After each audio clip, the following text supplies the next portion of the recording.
Yeah, so I'm very excited to have everyone here. Thank you to all of our artists who have worked back and forth with me in trying to get this exhibition up and going. And thank you for everyone's interest and their willingness to be able to speak out, raise awareness about what this movement means. So welcome to our Black Lives Matter online exhibition.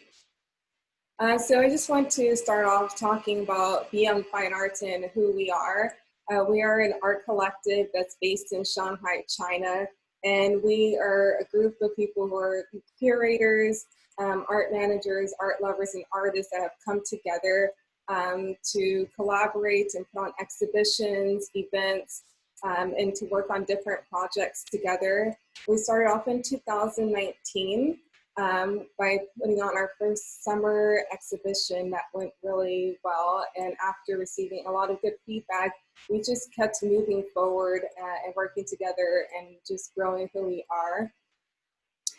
We also aim through BYoung Fine Arts to kind of break down the barriers to people who are able to enjoy art, to break down that stigma that you don't have to be from a certain background or have a certain income level to be able to go into a gallery and just enjoy it and appreciate what's there, but also be an active participant. With a lot of our artists, we work with emerging artists and helping them to begin to establish their name and give them more opportunities that they weren't afforded before. Primarily, if artist tries to go to a gallery and propose an idea to them, a lot of the times the gallery will turn them away. I find it really difficult, but as an organization, we've had more of a prominence and ability to get our artists into different galleries and exhibitions.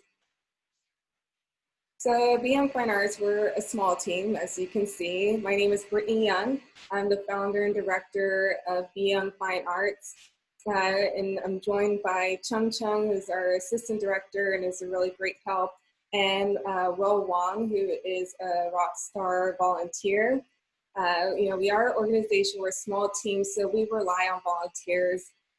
And Will is not the only person to volunteer with our organization, but we have people who come in, students that want to come and help out, or friends or people from different galleries that also want to come out and help us out. And so we rely on that volunteers to help our organization propel forward. So in the past, we've worked with different galleries, Bao Gallery, Mo Gallery Lounge, and Muse UNM. And in the middle is Fun Beer, which is a Shanghai local brew. These are all galleries based in Shanghai, China.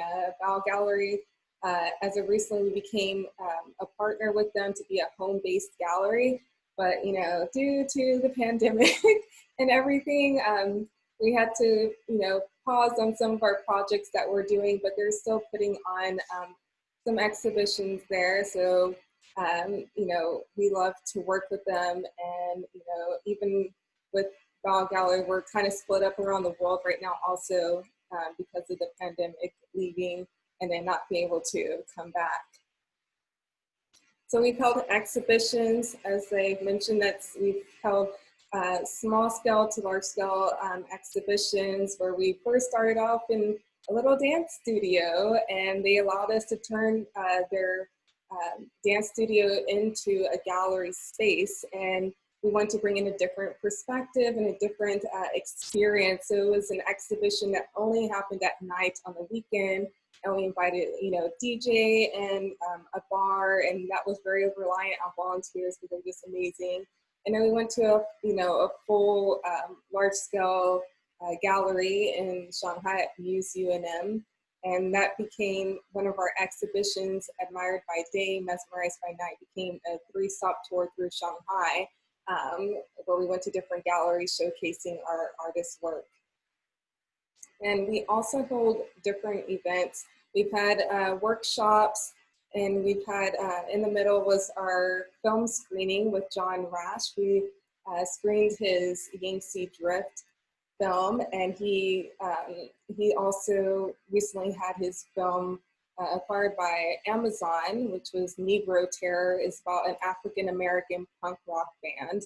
And so we have different events. Of course, moving into the future, this is going to have to change a little bit with the virus. And we also have a training academy project that we're working on with our resident artists. And we're onboarding artists and teachers to help us reach out to and teach Chinese students who are wanting to study abroad, study their higher education in fine arts. So about this exhibition, the initiative of the Black Lives Matter exhibition is to bring awareness and open a conversation about systemic racism, police brutality, especially being a Black woman and having, you know, this organization that we've created. I wanted to use this platform to advocate and bring awareness to.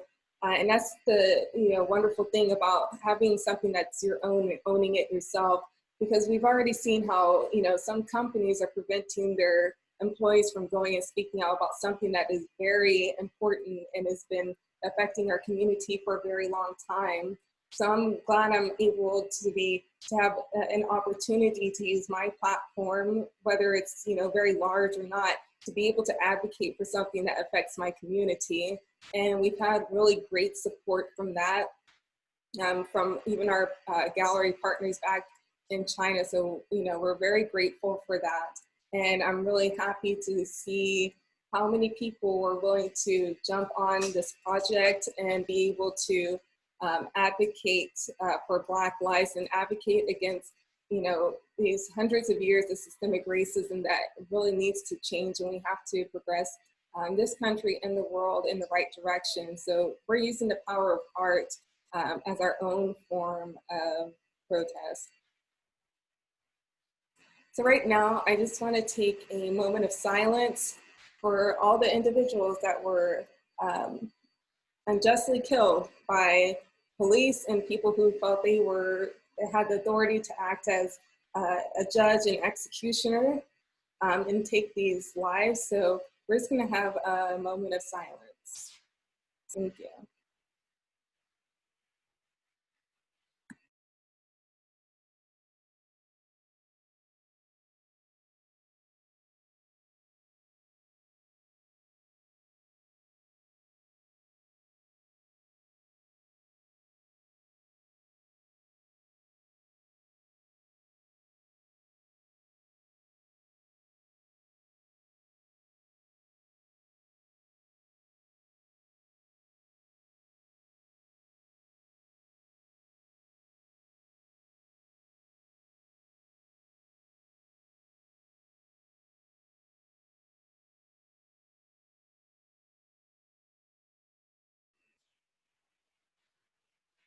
Okay, so thank you for taking that moment of silence.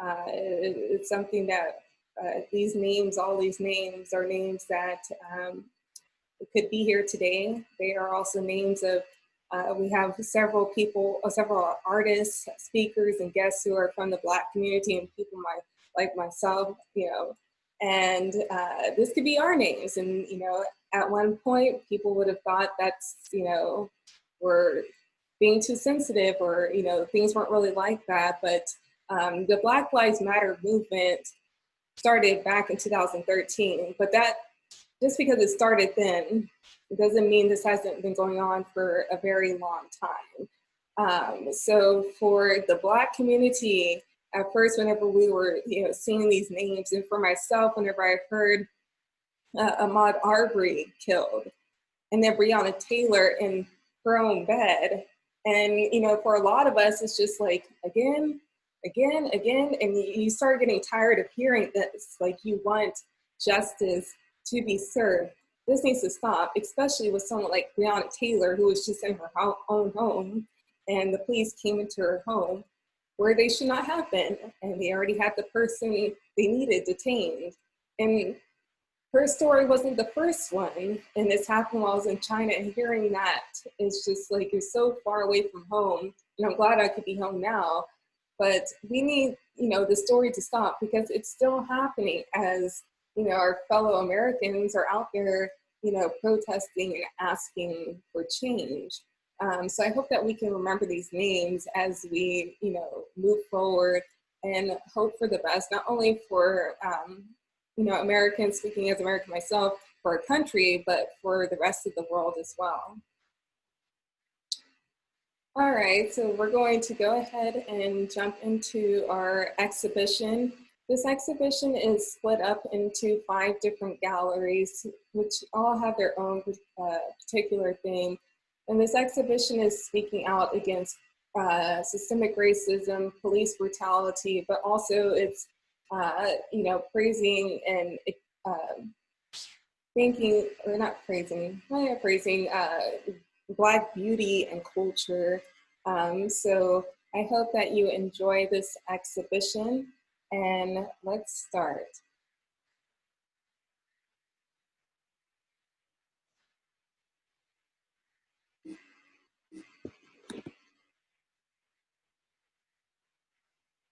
So Chris Nash started life as a punk singer in the 1980s.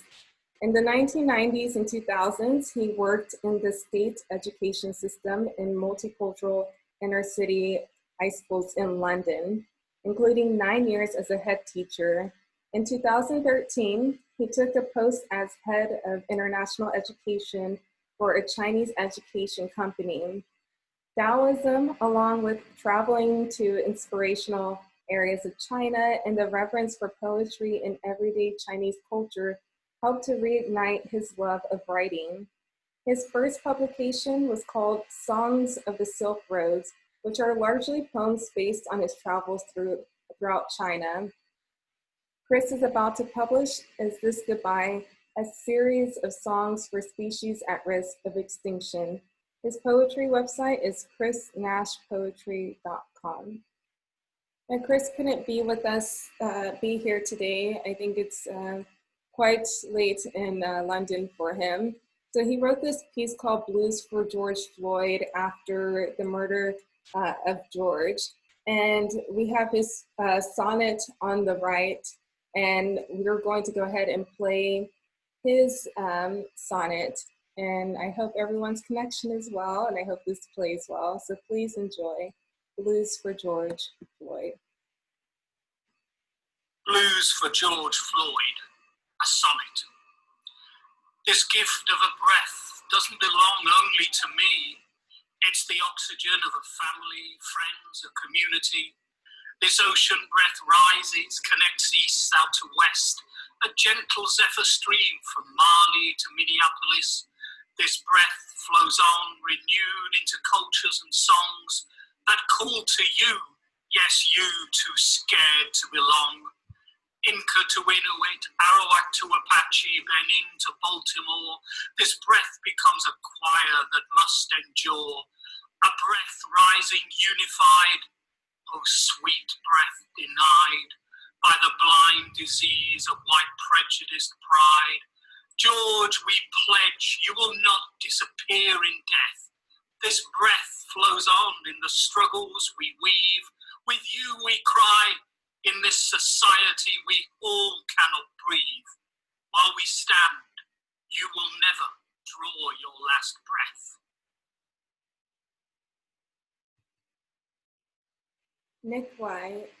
Nikka Jiang. Nick Young is a painter and illustrator creating a world of pure fantasy, painted with the darker realities of adulthood. He uses different mediums and vintage colors to express the manipulated reality we encounter day by day. Nick has showcased his work at several exhibitions in London, Taiwan, and mainland China, including BYoung Fine Arts, Art After Dark, and the Admired by Day, Mesmerized by Night exhibition tour. In 2014, his work, Sleeping Boy, was collected by Shanghai Bolun Museum, and 3 of his works from his Dream of Door series were purchased by a collector in 2015.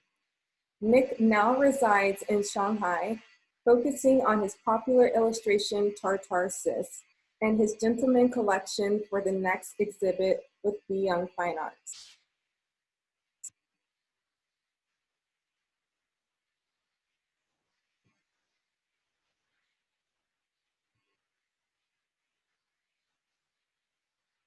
I Can't Breathe. Nick used bubble wrap to cover George's portrait in order to put the viewer into George's shoes, placing the feeling of suffocation and the darkness that gradually swallowed him at the knees of Derek Chauvin.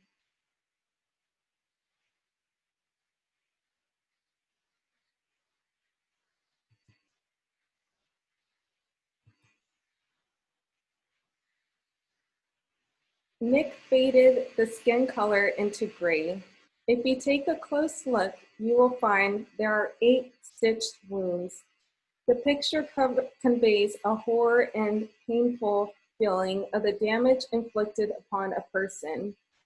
Behind the wound, you will see a blood-stained pillow, showing where Breonna Taylor was unjustly killed in her own home while sleeping. Nick named his work 8 times to stimulate a person's mind.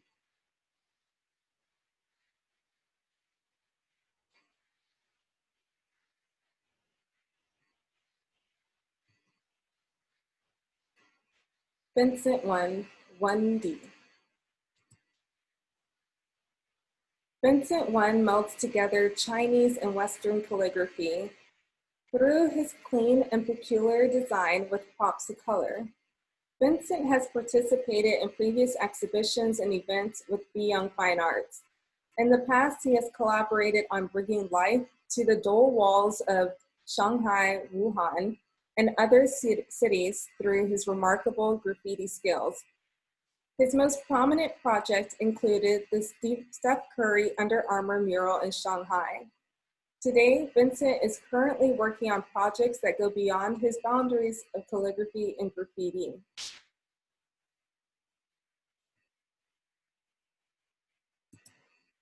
Land of the Free. This is a simple illustration with fire licking at the grounds of the United States. From below, a hand reaches out to the scales of justice, but the string that balances the scales has already been severed.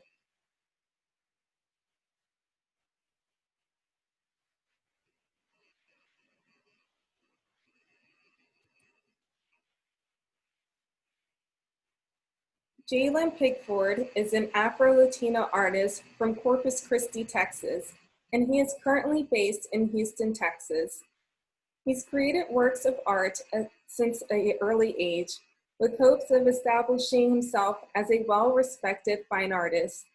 Since 2017, he has been a part of several group exhibitions in the Houston area, a gallery auction, and he even had his first solo exhibition. As he steadily realizes his full potential, he looks forward to being a part of many more exhibitions with no plans of slowing down anytime soon. Jalen's creative approach to visual art is to focus on balancing light and dark in an effort to convert negative experiences into positive works of art. There is always good with bad. There is life in all things, even death. Drawing inspiration from his heritage, specifically Dia de los Muertos, he's learned a similar style to the decor of the celebration with his own twist by using vibrant and bold colors with dark skulls. His goal as an artist is to act as a visual voice to situations of pain and hardship.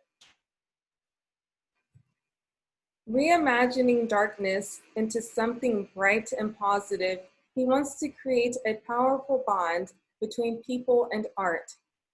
Painting skulls helps viewers understand that no person is above any other person. Underneath our surface, we are all the same.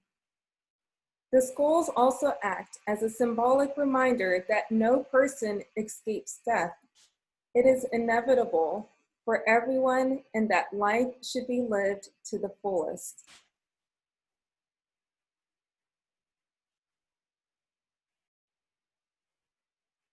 Julia Zipporah is an American experimental artist living in Austin, Texas. Over the past several years, she has been diving into the world of film and animation, as well as redefining her personal style as a self-taught artist. She is a senior animator on Amazon's Undone and has participated previously with BYoung Fine Arts Admired by Day, Mesmerized by Night exhibition tour. Through film and various other art forms, she expresses her vision of the world and how she comes to digest it.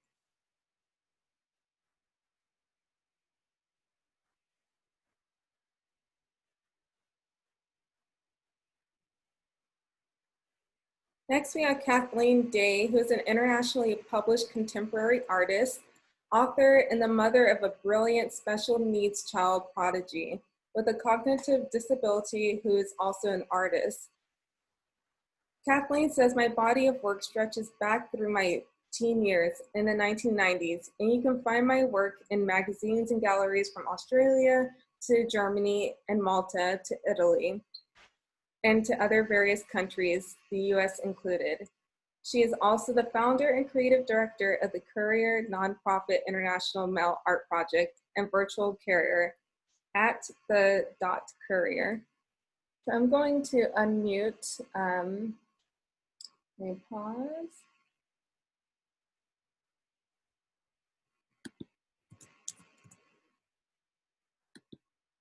Okay, and we're going to hear from Kat. Hello. This guy meant to talk about this while your photo was up. Right, here you go. All right. So I am still here. My son Aiden actually created the background, and he painted the words as well. And the crown that is on her head is made from foil paper that he and I cut into small pieces and then reassimilated. There's a sort of shattered element to that crown, and we had to build it from the ground up rather than making something entirely clean and easy. We wanted the task of having to build it from nothing into something and make it still beautiful for her. She's wearing her face mask because at the time that we made this, it was at the beginning of the quarantine and the pandemic. So this was a submission to the Big Screen Plaza in New York, which was aiming to help people to heal through creating artwork. And our model, my son and I chose her specifically. She's a woman of color, partially because we felt instinctively that the Black community wouldn't be very represented in much of this. You know, even though this was before a lot of the outrage or anything was happening, we just instinctively knew. So we wanted the Black community represented. And we sort of, that's what we did. And she ended up being accepted and was displayed 30 feet high in New York. So. And this is the after effect. She could take the mask off. Or she could take the mask off, or is this a second piece? It's actually a movable piece of art. So yes, she's able to take it on and off. And now the piece currently resides in the My View from Home Male Art Archives that was just published in Times Magazine. So. Oh, wonderful. I saw that. That's really amazing. Mm-hmm. This particular piece, In You, I See Me, is a piece that Aiden and I created for, as an entry, a submission for a project celebrating Black fatherhood. And in our piece, Aiden, of course, did the background again. He actually did take pencil and sort of draw parts of the figure, which I painted the rest of myself. And in this piece, we decided to make the father's arms create a sort of infinity loop in which his hands don't end. It sort of becomes an infinity loop around the child. We wanted to symbolize that protection, that unconditional love and acceptance. And also the idea that we pour ourselves into our children, and our children do, in very many ways, become us. Even though they may be very different, they are still very much the same. And so what we do and what we choose and what we pour into them, that sort of sets the tone for what they will be, and then the sort of fathers they will be themselves later on.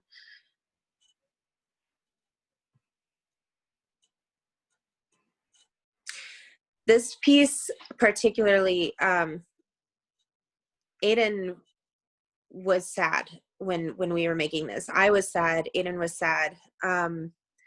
I think we did this the day after the news of George Floyd, and this is our tribute to Mr. Floyd. And as I was doing this piece with him, and we positioned the figure over Aiden's background, I had the wings ready, and Aiden just sort of, he pushed one of the wings over, to Mr. Floyd's back, and he says, he has his wings now, Mama. And I just lost it. I just could not stop crying. As a mother myself, I think the hardest thing for me about this piece is knowing that every single human being is someone's child. And this man, he, regardless of what sort of life he lived, that very day, when these things transpired for him, he had no way of knowing that these were going to be his last moments, and this was going to be the last event of his entire time on earth. And it was a bittersweet feeling of, being able to represent him in a beautiful light, and yet still that agony just clamoring inside, knowing that there is nothing that any one of us can actually do for this one person. That though we can attempt to help others, this was the end of his story. And it's too much. It's the end of too many people's story. And that's what this piece means for us. It's a walking away from that, but knowing that there's still so much left unfinished. Thank you so much, Kat, for sharing that. And I completely agree with you. This is a very, I like the way that you portrayed him, and you and Aiden, portrayed him to be, an angel going off into something brighter. But as you said, it's just, it's such a sad reminder, and it doesn't matter who this person was. No one deserves to die like that, and no one deserves any of that. And I think that's why the world is hurting. It's just why did it have to be like this? So we're seeing a very ugly side of the world that many of us kind of already knew. So thank you, Kat. And we will actually hear from Kat again. She will be speaking on some more pieces of hers.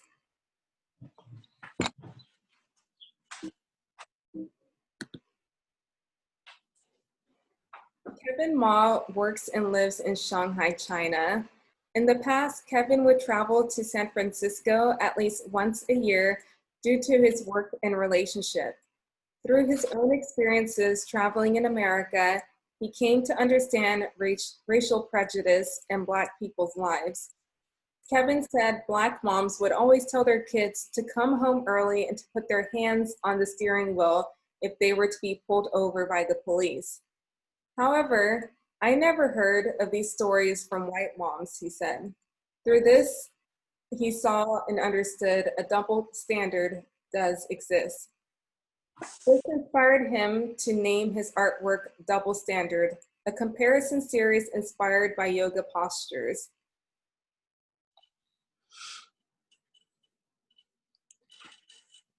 His artwork shows people in black and white doing yoga in different places. He chose not to use color in order to reduce any possible misunderstanding. Even though yoga is an everyday exercise, Black people may need to do theirs inside of a cage. The most vibrant city is always full of people with different colors and hairstyles. These diverse cities are an example of how a white piece of paper could never be a piece of artwork without colors. Kevin hopes from different races and cultures. Kevin hopes people from different races and cultures could one day enjoy sunshine under the same sky. One world, one standard.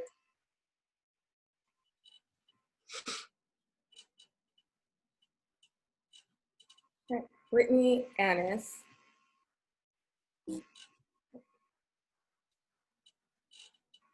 Brittany is a 30-year-old freelance digital artist and animator from Ohio and North Carolina. She currently lives in Shanghai, China with her husband of 2 years. This is her work, Blind Justice.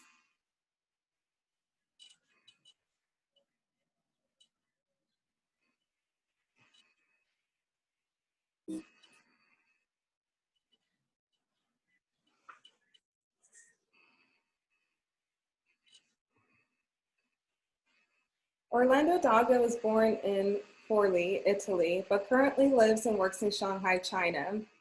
A longing to understand the human condition and its many contradictions has led him to do many hours of introspection that ultimately materializes as the images in his works. Thanks to the liberal use of complementary colors, viewers subconsciously glimpse a deep truth. His work and its subliminal messages and expression belies the artist's young age and primal questions.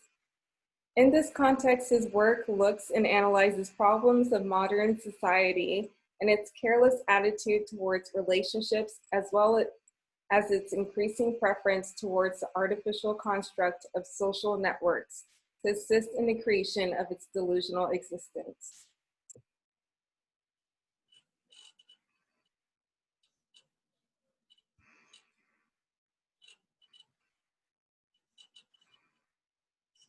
So the quote before is supposed to be a reflection of this piece that Orlando did. And I've worked with Orlando before in Shanghai. We've done some exhibitions together. And the one thing about Orlando is he's a very deep thinker, but whenever he creates a piece, he usually creates a piece whenever he is feeling something within himself that needs to come out. And he, uses his artwork to bring that out, and once it's created, he has healed a part of himself. And so if you go into Orlando's studio, he actually has different materials and his canvases. He likes to cut open a lot of his canvases and just, manipulate them and paint them and create different things. I would really encourage you to go onto our website to see some of the work he presented during our exhibitions. But he has a very unique way of, playing with the canvas, and a lot of it, from that you can understand what he was going through at that time. Nemanja Jovanovic. I'm sorry if I mispronounced that. So he could not be here today, so he's left an introduction video for everyone.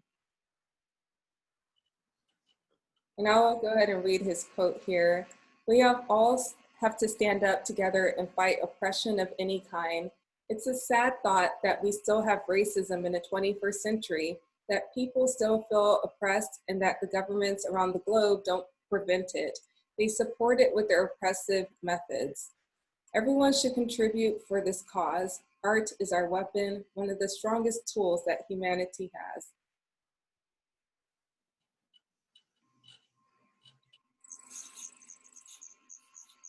Hello everyone, my name is Nemanja, and I'm really honored to be a part of this online exhibition by BYoung. As you can see, I'm stuck in the middle of nowhere in my home country, Serbia. The signal is not so good, so my apologies for not being able to attend Zoom meeting.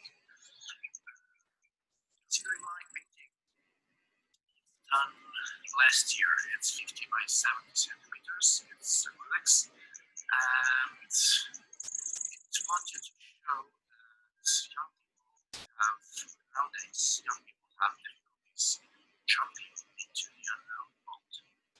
Because of today's worldwide situation, I think that people should really stop with where you come from, which country, which nationality, or color skin, or whatever.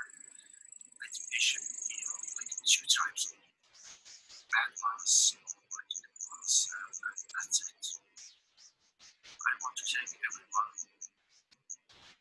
for your time coming to this exhibition. Enjoy it, and also for responsible for organizing it. Thank you, and cheers. Okay, and this is his work into the unknown. And just in case you weren't able to hear what he was saying inside of his video, he was saying that this painting was created to show, teenagers and children going into the unknown, into something new, going into adulthood. And whenever he submitted this piece to me, I felt like this piece was, the kid is going into the unknown, but for a Black child, there's a different idea about going into entering into adulthood. You're not just entering into adulthood, but you're entering into a new form of life where people perceive you differently just because of the color of your skin. And so for a young Black boy to go into the unknown and go into adulthood and not knowing how the world will treat him, and that he will need to change a piece of himself, which we shouldn't have to, in order to stop any type of discrimination or racism from happening to us that will affect our ability to function as humans and as adults in a new society. So that's what I thought whenever he submitted this piece into the unknown.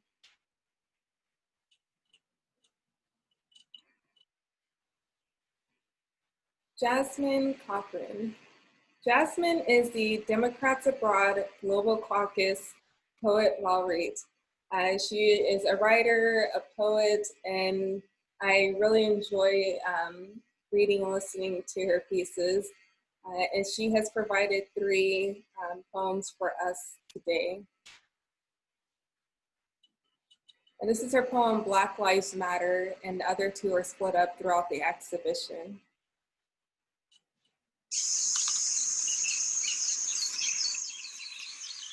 Black Lives Matter. Trayvon Martin, Ayanna Jones, Freddie Gray, Natasha McKenna, Sam DuBose, Philando Castile, Terrence Crutcher, India Cager, Alton Sterling, Jeremy McDowell, Stephen Taylor, Walter Scott, Tamir Rice, Akai Gurley, Michael Brown, Eric Garner, Sandra Bland, Jordan Edwards, Botham John, Ahmaud Arbery, 2.23 miles out for a run. Some Georgia boys filled him with bullets, but we don't learn until 2 months later about this ex-cop vigilante and his son. Breonna Taylor, an EMT, sleep in her bed. Police rained down a storm of bullets, but no cops have been indicted. They arrested her watchful boyfriend instead. George Floyd, a man of character and stature who stood for something, killed on a curb with kneecaps in his neck, the camel's back was fractured. Land of the free, built on murder, theft, and rape, maybe collectively woke up, said, now I see it, revolution's taking shape. Near and far, the world was sick, but felt the fracture. They ascended like a rapture, stepped in unison, proclaiming Black Lives Matter. Equality don't come on silver platters. The world won't rest again till Black Lives Matter. Woo, that is deep. I'm so thankful for Jasmine for submitting that. She wrote that piece right after the murder of George Floyd. I'm not sure if she's actually inside of here. Jasmine's not here. I think she had to go to work, but I mean, Black Lives Matter, that says it all right there. And I hope we can come away from that with a better understanding of why Black Lives Matter. And yes, all lives matter, but you know, all lives won't matter until Black Lives Matter, because we're dying out here. So this is coming to a stop for our Gallery 1. Gallery 2 will start, and we will start off with Ashton Brooks. But right now we're just going to take a minute break. So if you need to get up, use the restroom, get a drink of water, breathe, grab some tissue, go ahead, and we will start again in 1 minute.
Okay, so our online intermission is over.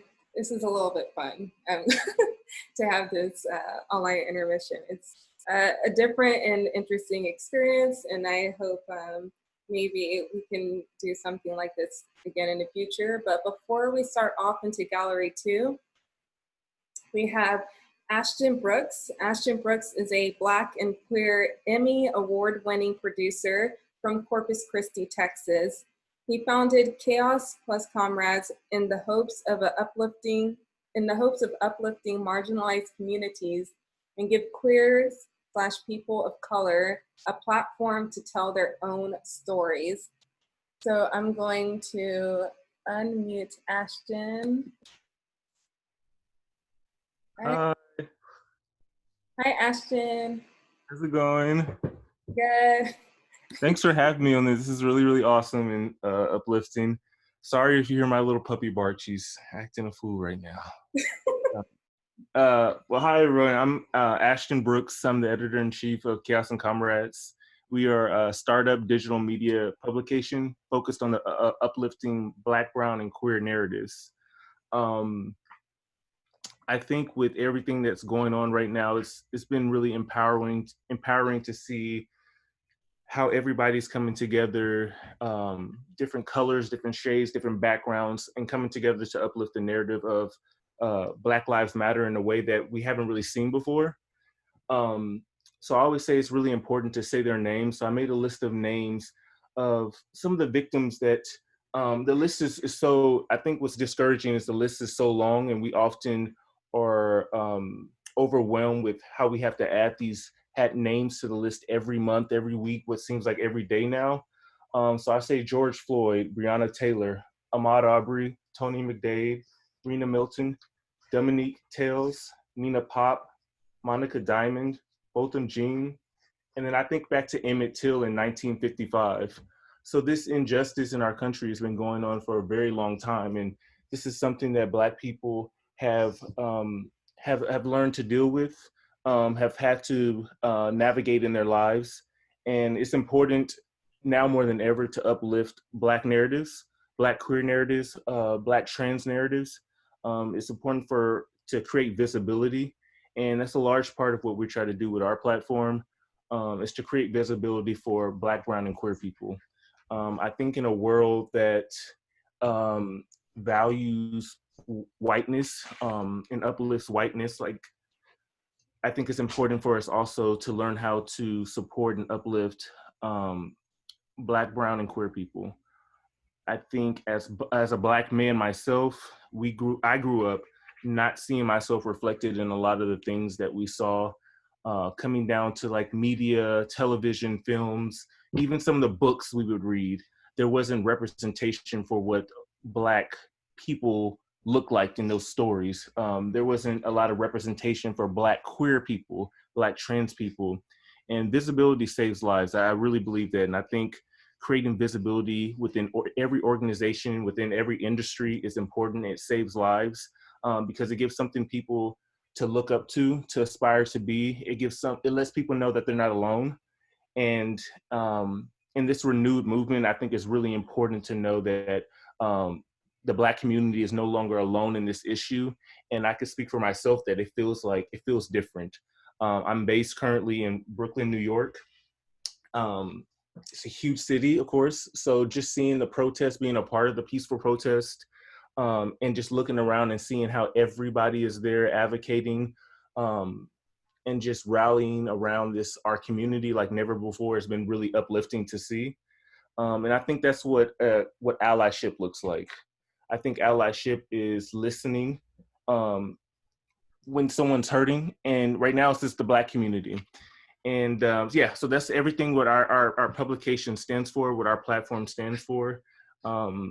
I think it's important, the work that Brittany's doing right now to display, have this space for Black artists to exist is really important. So again, thank you, Brittany, for having me and letting me speak. I encourage you all to just to research these people's stories.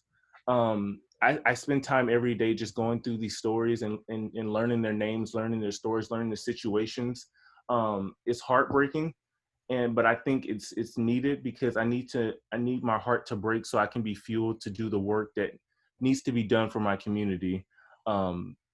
It's super important. So spaces like this online exhibition are needed, and it's very much appreciated. So thank you, Brittany, for having this and having all the artists and speakers to be a part of this and uplift this narrative of the Black Lives Matter community. Thank you, no problem. Thanks, Ashton. Thank you so much for joining us and taking your time out.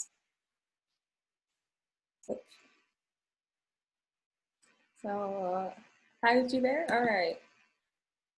So next we have Candice Michelle.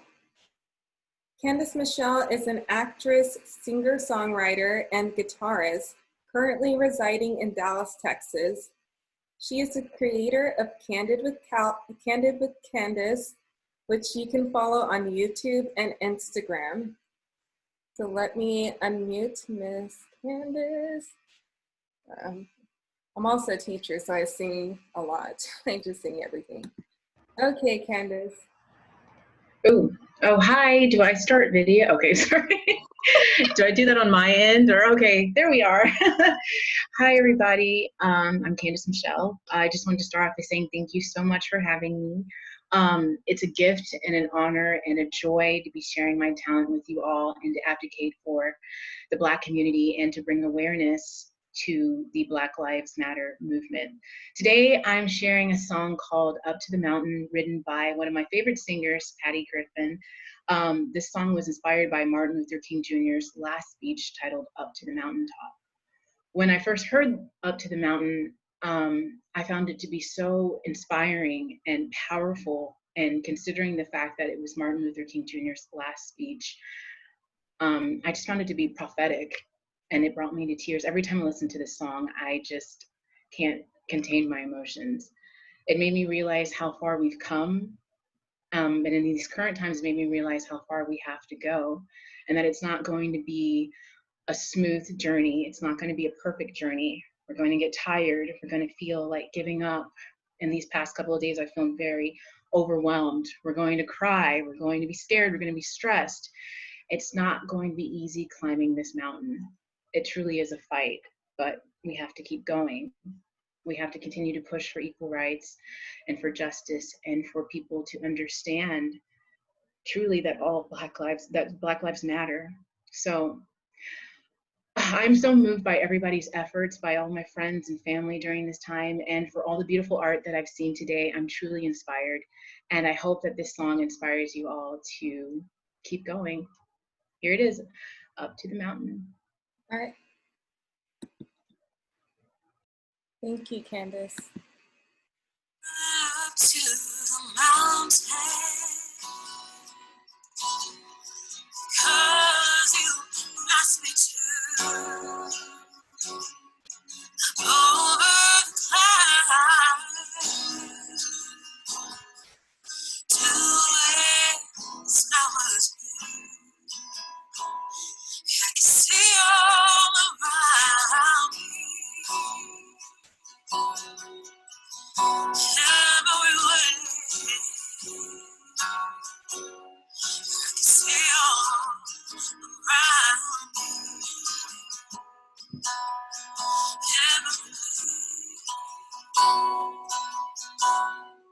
Sometimes I feel like I'm never nothing but tired,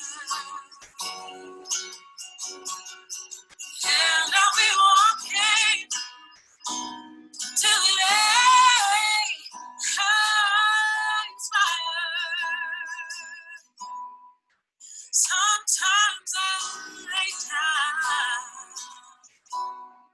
no more can I do. Then I go on again, because you asked me to. Some days I'm down, afraid I will fall. And though the sun shines, I see nothing yet. Oh, then I hear the weak voice coming, oh, coming on, telling me something.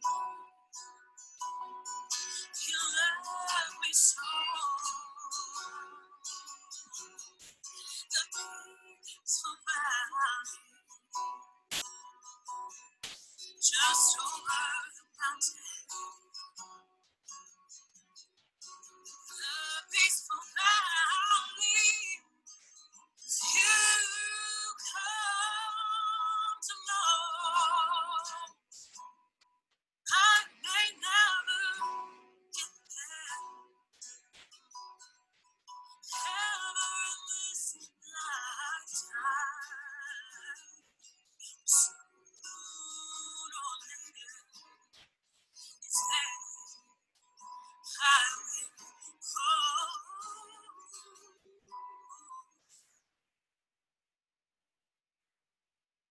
Sooner or later, it's there I will go.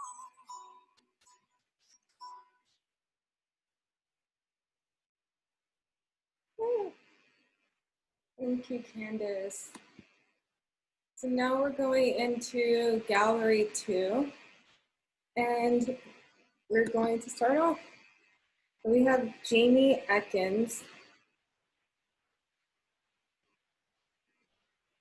Jaime Ekkens has worked for some of the biggest names in television and media in New York, including Yahoo, Hearst, CBS News, Nickelodeon, Refinery 29, ABC, and NBC Sports. Having received a BFA from Kendall College of Art and Design in 2007, she moved to New York City and successfully pursued her MFA in computer arts at the School of Visual Arts. Her independent short films have been screened in international film festivals all over the globe, winning numerous awards both in New York, Los Angeles, and abroad. She has been an artist in residence in Beijing, Iceland, and Shanghai. And Jaime Ekkens also has a group called Shanghai Shorts. You might want to look that up if you're in Shanghai. She does a lot of events where she's showcasing short films from independent filmmakers. And it's a really wonderful event. She partners up with Muse UNM a lot with Lulu. So if that is something you're interested in, you can look her up. Now, this first film she submitted is Cross Oceans, Dilute Cultures. This is the second film to come from the collaboration with Sore Agapje. The film is about cultural displacement and the immigrant experience. It is also a coming-of-age story and memoir. Sore spent her childhood growing up in a Nigerian compound being told romantic stories about America by her cousins who have traveled back and forth to the United States. When she finally came to America as a young teenager, the experience was much more complicated than the fairy tale myth of streets paved with gold.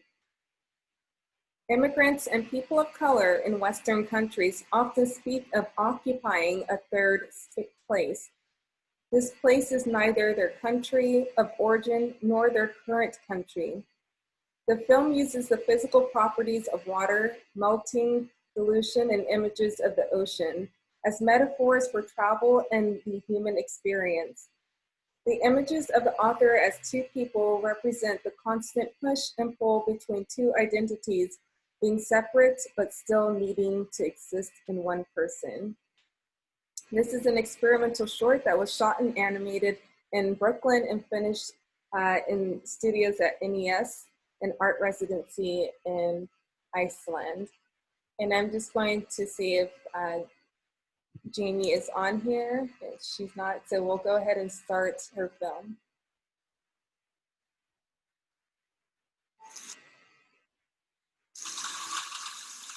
I once had an accent as thick as my mother's waist.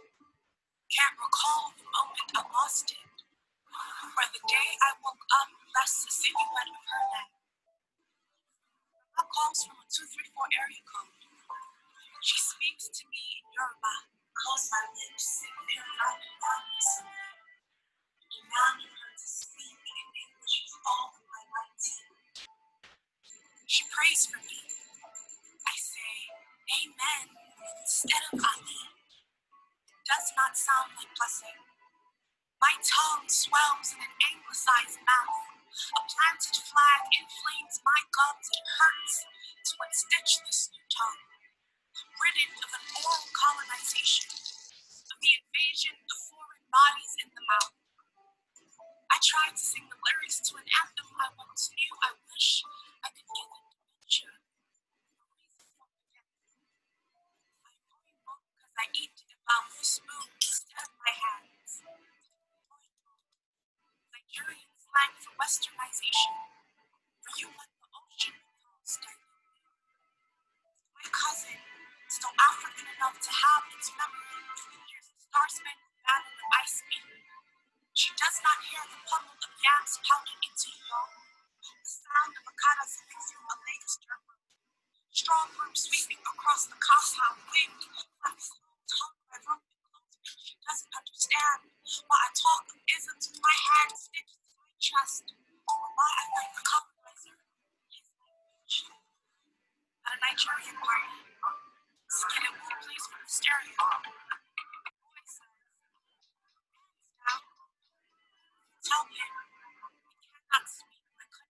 first language. I am the American in the room, playing the part of a Nigerian girl, caricature in the hero. Mama says I am gone. She says she's getting me.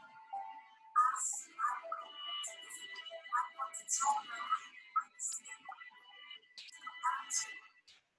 Instead, I'm in silence and comprehension between us.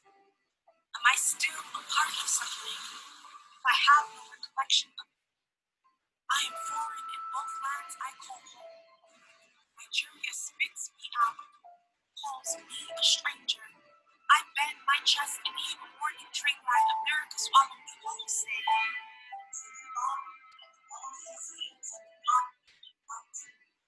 To survive, I've changed for a country that has not made any returns.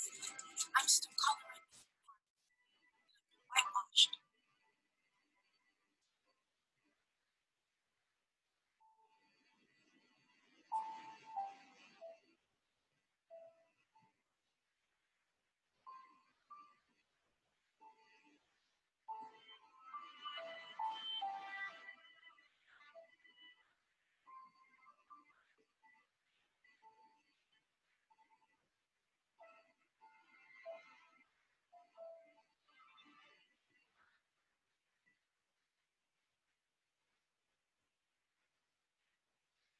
Next, we have Fabiola de Felip.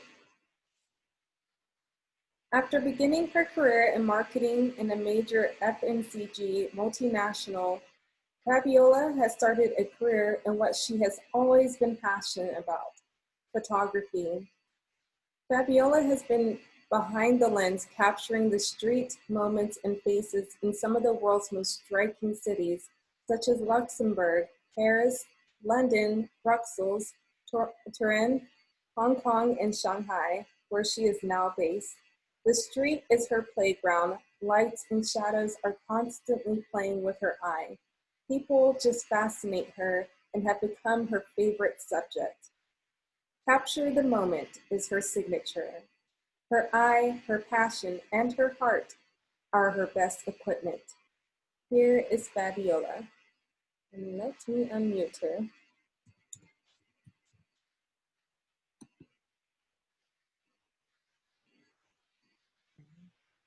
Hello, hi everyone. Thank you, Brittany. Thank you, Brittany, for having me. It's a great honor to be here, really, together with other so talented artists to pay our tribute through our artwork to those who were unjustly lost and bringing awareness to the movement. So I'm French-Italian based in Shanghai. And lots of my personal projects are like volunteering for an NGO about Chinese minorities. I'm doing a lot of portraits, but I have some street photography projects I've been working on, and one of them was the streets of New Orleans, Louisiana. So I wanted to showcase, these pictures are, you will see more celebration of the culture, the vibe of the city. I completely fell in love with the city. The essence, the music for me was the soul of New Orleans. So you will see 7 pictures. The first 4 are more like the vibe in the streets. So many moments captured. You will see some people crossing streets, and then the other 3 pictures is about the music that you can hear all around the town. So I let the images speak rather than me, and I'll be back after the slides.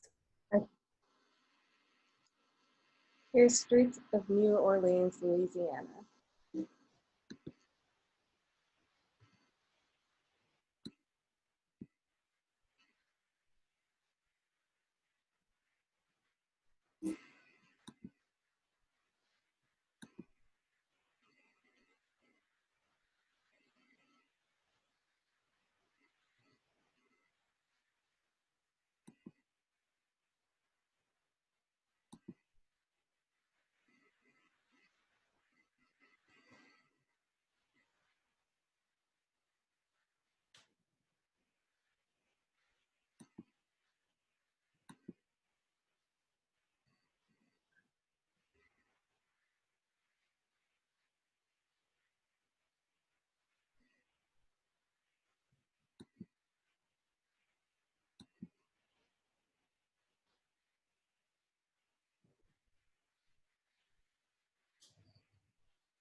the little drummers, the last picture.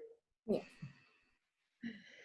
So yeah, that was a short selection. It was very hard actually to select only 7 pictures, but I wanted to have something that could represent a little bit what I've felt when I was there capturing these moments.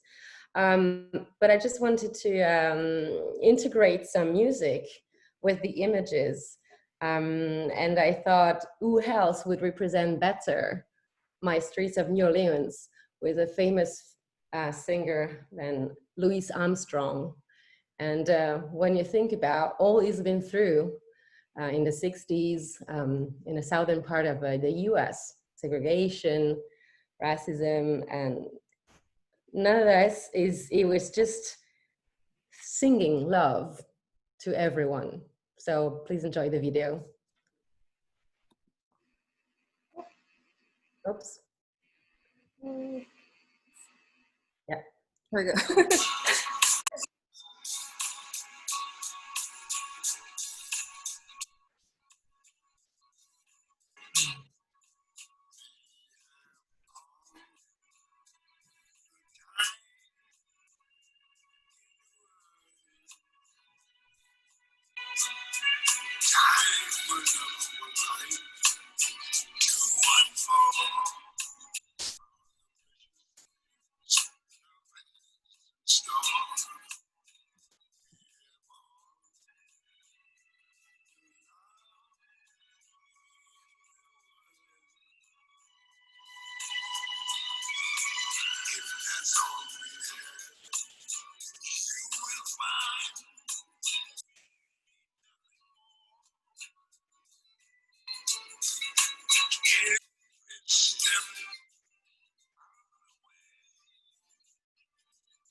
Okay, and maybe Fabiola, if you want to read this, and I can maybe translate it.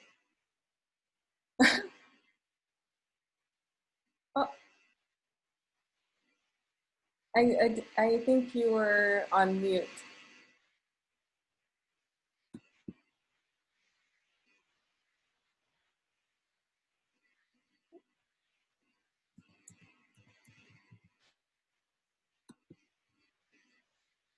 Oh, okay. Okay, yeah. Okay, there we go. Au fond, il n'y a qu'une seule race, l'humanité. Famous sentence from Jean Jaurès. At the end, there's one only race, humanity. Mm. Thank you, Fabiola. Thank you for having me, Brittany. It was a great pleasure and honor to be part of it. And I've seen so far so many talented artists and very nice souls. Very emotional to be here for me as well. So I'm enjoying the rest of the show. Thanks. Thank you.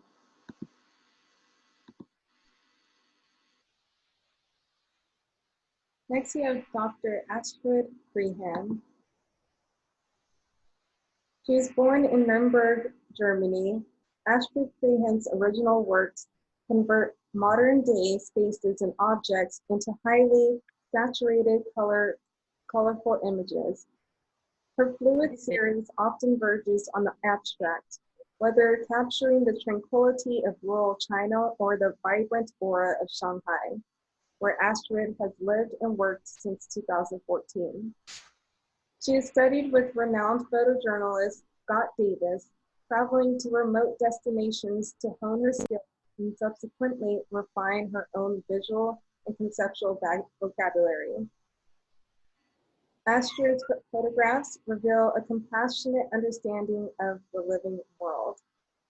And I will unmute her so she can present herself.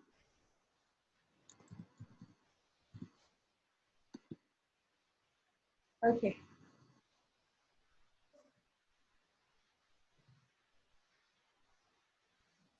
Hello? Hello. All right. So thank you very much for the nice introduction. And also thank you very much for letting me participate at this wonderful event with the spirit of Black Lives Matter. It is really an honor for me to be able to participate in this move. As already mentioned, I'm from Germany, currently living in China. I moved here from the US, and I spent a long time in the US, and it's still my base. Abstract photography became a core photography. It enables me to express my feelings and visual imagination of the world that surrounds us. And it was very important for me to have this tool when I came to China. And what I'm doing, it means I isolate objects, textures, and patterns that surround us in our daily life, and then convert them into highly saturated images. To do this, I use various camera techniques and movements to highlight the formations that I would like to exaggerate, and then play with the colors that are sometimes even hidden in the materials to bring my visual imagination to life. The selection of the image selection of my series, China's of Modern Pulse, where Brittany kindly did the selection for me, and also will describe in details what it reflects, because I'm good behind the camera, but I'm not really good in words.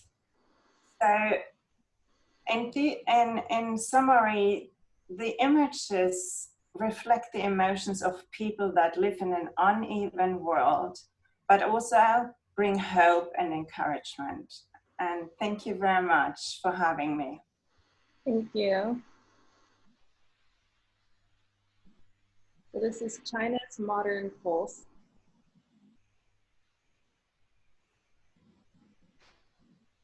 Now, whenever I went through Dr. Krehan's photographs, they were absolutely amazing, and I was trying to understand how to tie it to this exhibition, and I understood where she was coming from.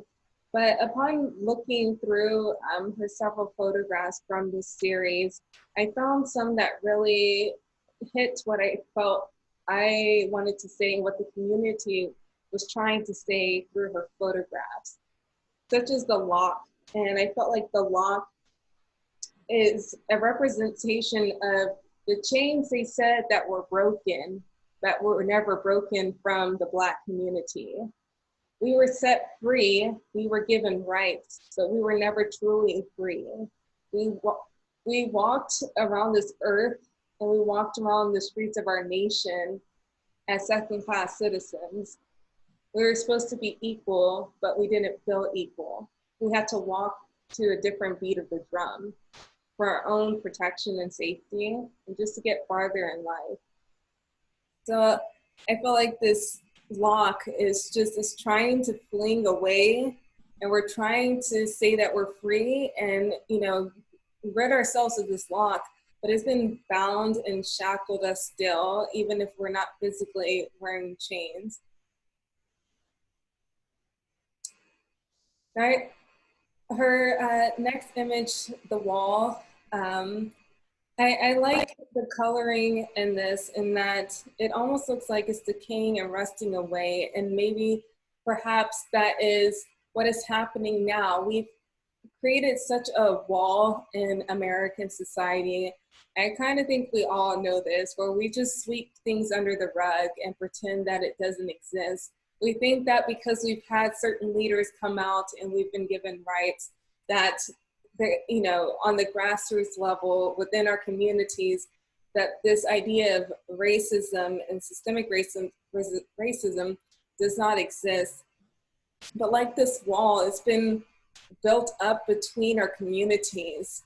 You know, my parents lived through, not my parent, but my dad specifically, since he's from America, has lived through segregation, well, desegregation, but my grandparents did. So it's just like a wall, that segregated wall, they said it's been removed away, but it's still there and it's deteriorating because it wants to be removed and it needs to go away. So I just felt like that's, you know, the colors and the object is a representation of that.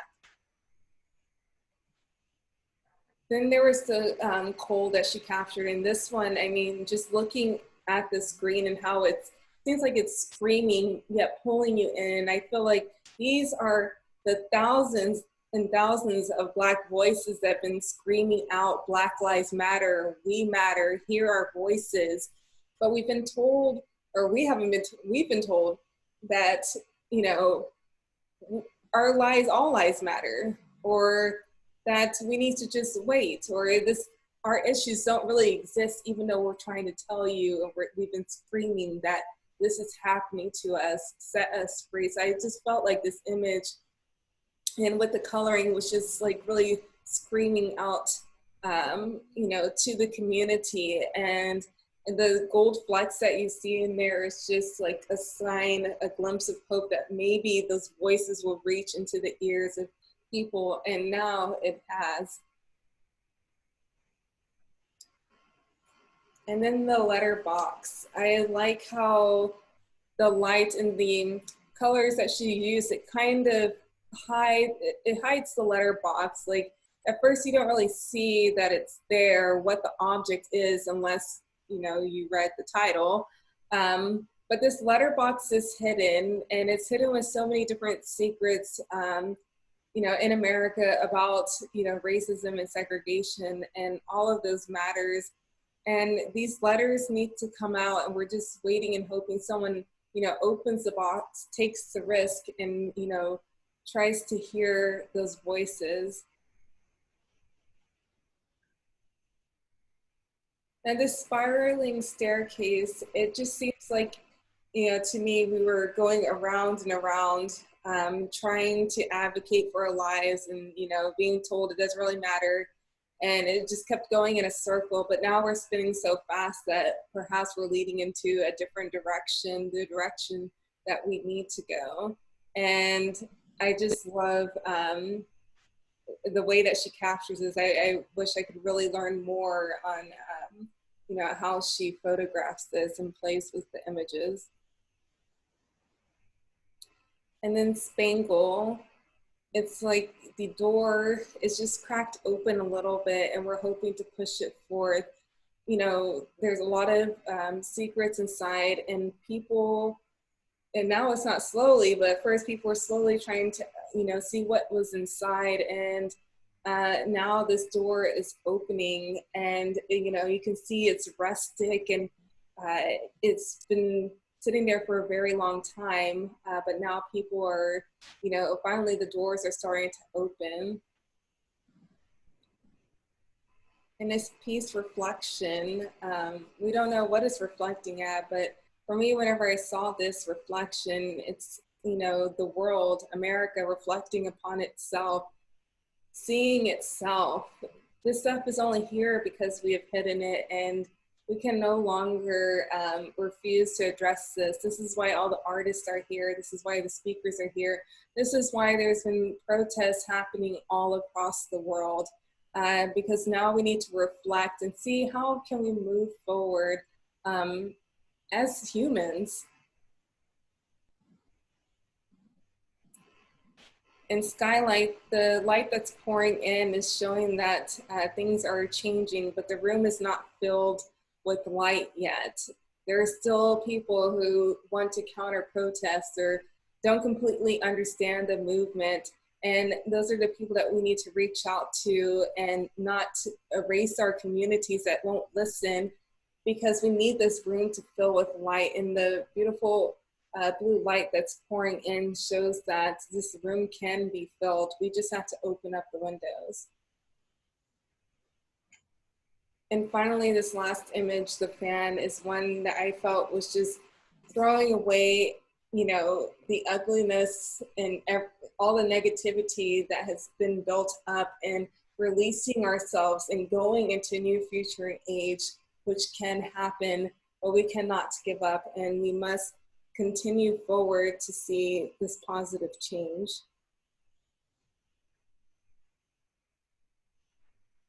So thank you.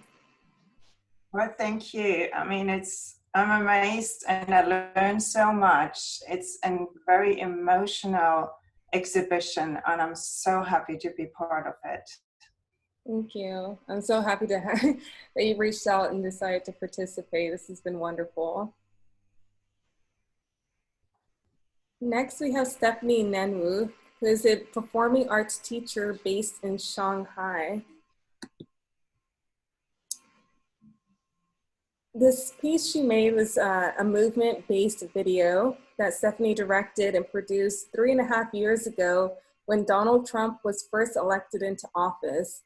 The concept of the video is in support for human migration and shows a collective of individuals from her community in Chengdu, who were from a diverse range of backgrounds and their varying migration stories.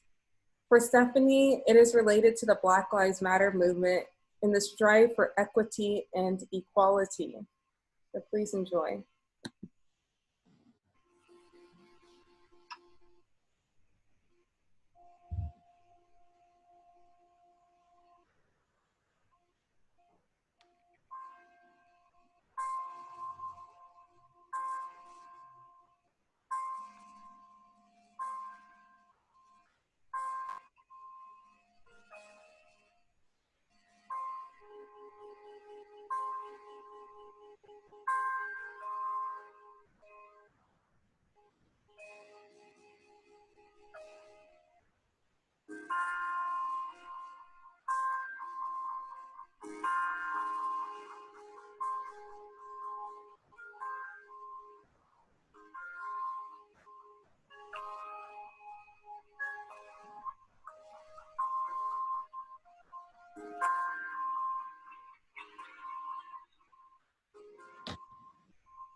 So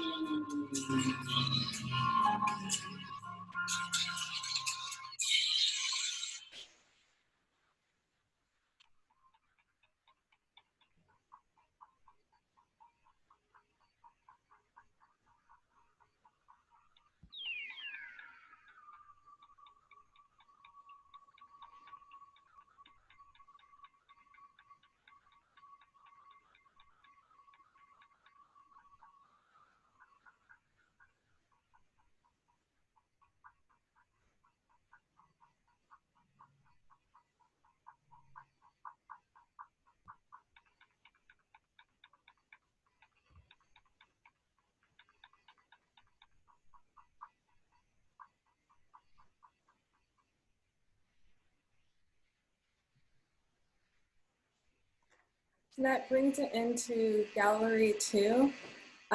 We'll take a minute rest, and I know, thank you for everyone who's staying on. I know we're running, almost 2 hours now, but I hope you've enjoyed everything so far. So we'll take a minute rest, and we'll start up again with Kobe Harding, and hear some music, watch a dance and hear some music from him.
Okay, so we'll go ahead and move forward into gallery, not gallery 3, oops, into Kobe Harding.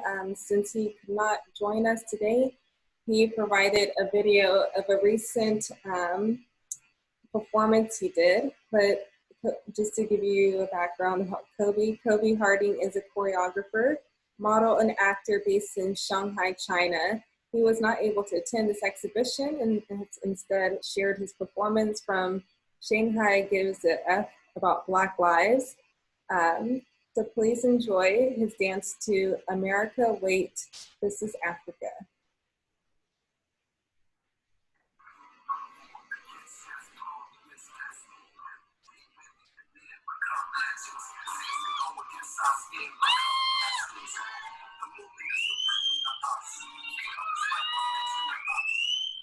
Justice is juxtapositioning us.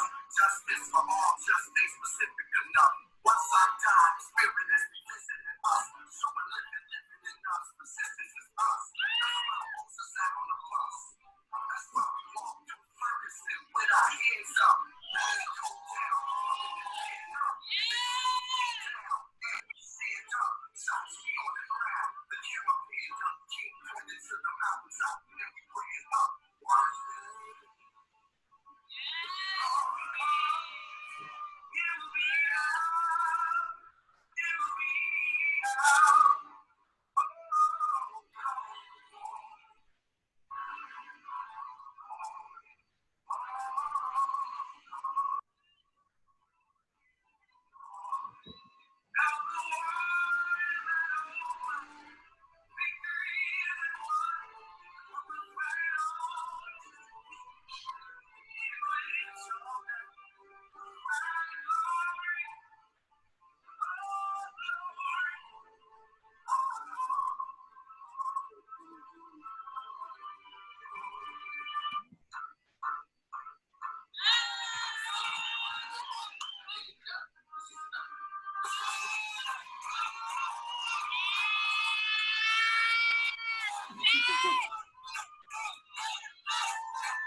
All right, so that was Kobe Harding, and actually I remember that I saw his, well, not his performance, but at the Cree Tribe Festival where our art organization went there to, you know, promote our organization and our artists, and he just lit up the crowd, and I just remember it was, you know, in the evening, but he's a terrific dancer. He knows how to get the crowd excited. And if you're in Shanghai, I definitely recommend you go and join one of his classes. And it's a good way also to, you know, get involved, not with just like African American dancing and, you know, hip hop culture, but, you know, African dancing, Afro pop, and, you know, what is going on in the homeland. So I would definitely recommend checking out one of his classes and following him on Instagram. Next we have, Nice. next we have Kayla Bazard, and sorry Kayla, I left the D off her name. But Kayla is a Haitian American writer and poet who shares her love through her words and hugs. Kayla has spent 2 years living abroad in Shanghai. She is now currently studying her master's degree in international relations in Paris, France. She will be reciting a poem, I Sing America by Langston Hughes. And it's quite late in Paris right now, so she sent me a video of her reciting her poem in Paris.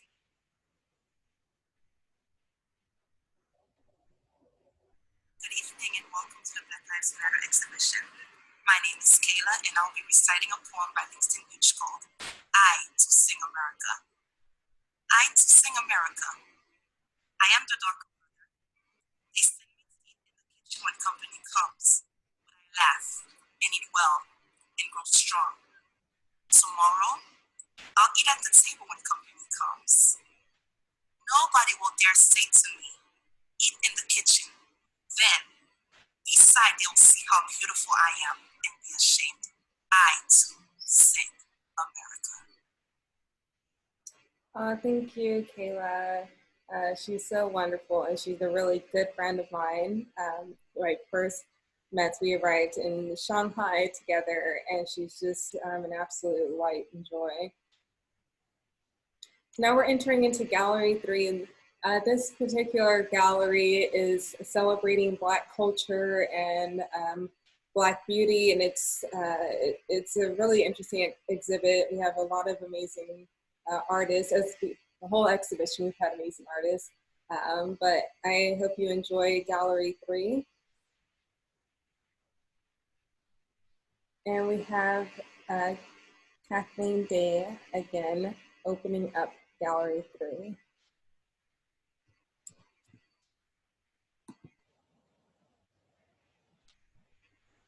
Okay, I don't know if everyone can hear or see me. I don't know. I'm not seeing visual, but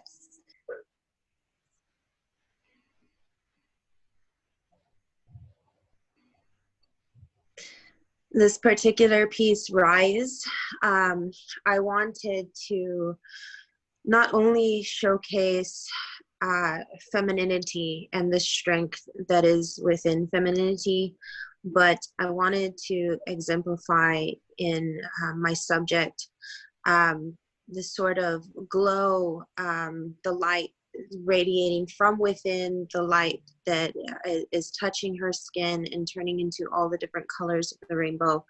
I sort of felt a sense of needing to convey the rising from the ashes, like the phoenix, like the firebird, that women of color specifically have had to, through time, through generations, over and over again, from, pivotal standpoints in history to even their daily lives, sort of go through the fire and rise from the ashes over and over again. And it's something that you see in storytelling. It's something that you see exemplified in real life. And I wanted to show that resilience in my subject and convey that sort of very near goddess and deity-like resilience and strength within the Black female.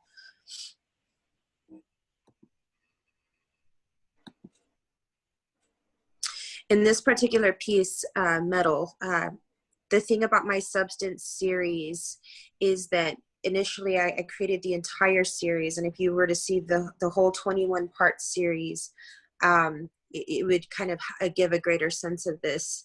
But the series is supposed to speak to all of the things in our life and our current reality paradigm that, from the social standpoint to the materialistic standpoint, the things that we want versus the things that we need.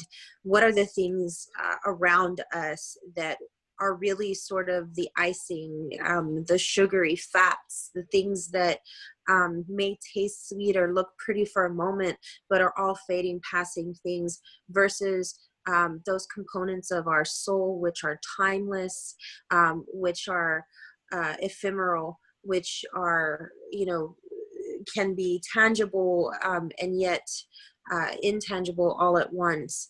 And so the Substance series is the merging of all of those things, the things we need, the things that we don't need, the things that we love about ourselves, the things we hate about ourselves, the things that we could do away with. And so in my particular subject here in Metal, it's a sort of heavy suit of armor that she wears, and the fact that she has to wear it to begin with. Why does she have to wear this armor? The spikes around her neck being something that is more almost threatening, almost like a weapon, yet she herself is so soft and yet so strong all at once. Why does she have to be strong? All of these questions that leave way to the viewer to answer for themselves. And mostly, the closing of the eyes, it's just being so incredibly tired. And it's something that I've heard across the board. And I just wanted to convey all of those things and pour it all into one image. And so I hope that I've been able to do that with this particular piece metal. So my Blanc Noir series, my white black series, it's the entire thing is in black and whites. And where is the love? The subject asks. And if you see on her blouse, on her shirt, I've painted eyes all over her. And I wanted to convey the idea of, you know, a people, an entire culture of people and a universal culture of people watching and witnessing everything that's happening right now. How is it making them feel as they look back, as they look forward?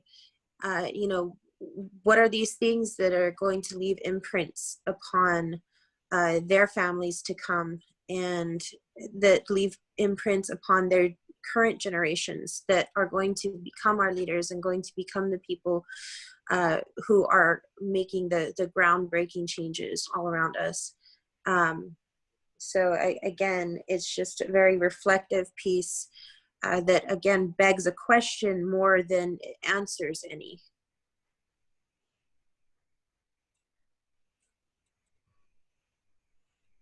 This particular piece, Quarantine Daydream, it was from a prompt about, you know, capturing the quarantine experience, or what is the quintessential quarantine experience right now for people. And it had to be in a postcard size format.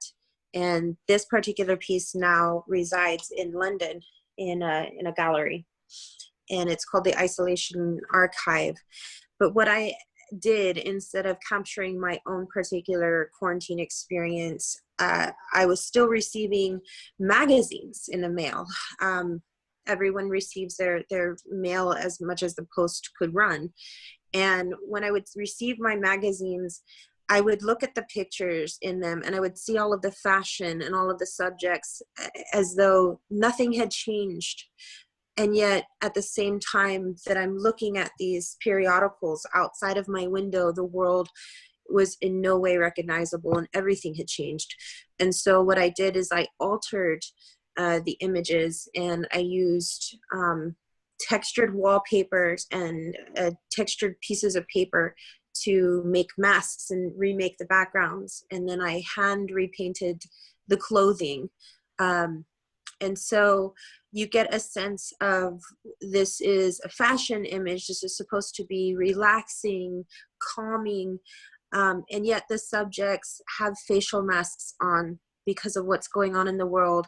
And these face masks have print on them. They can be seen as cool and fashionable, and yet what is cool and fashionable about all of this chaos? It's really not at all. And I think, you know, once again, just highlighting my subjects as being women of color.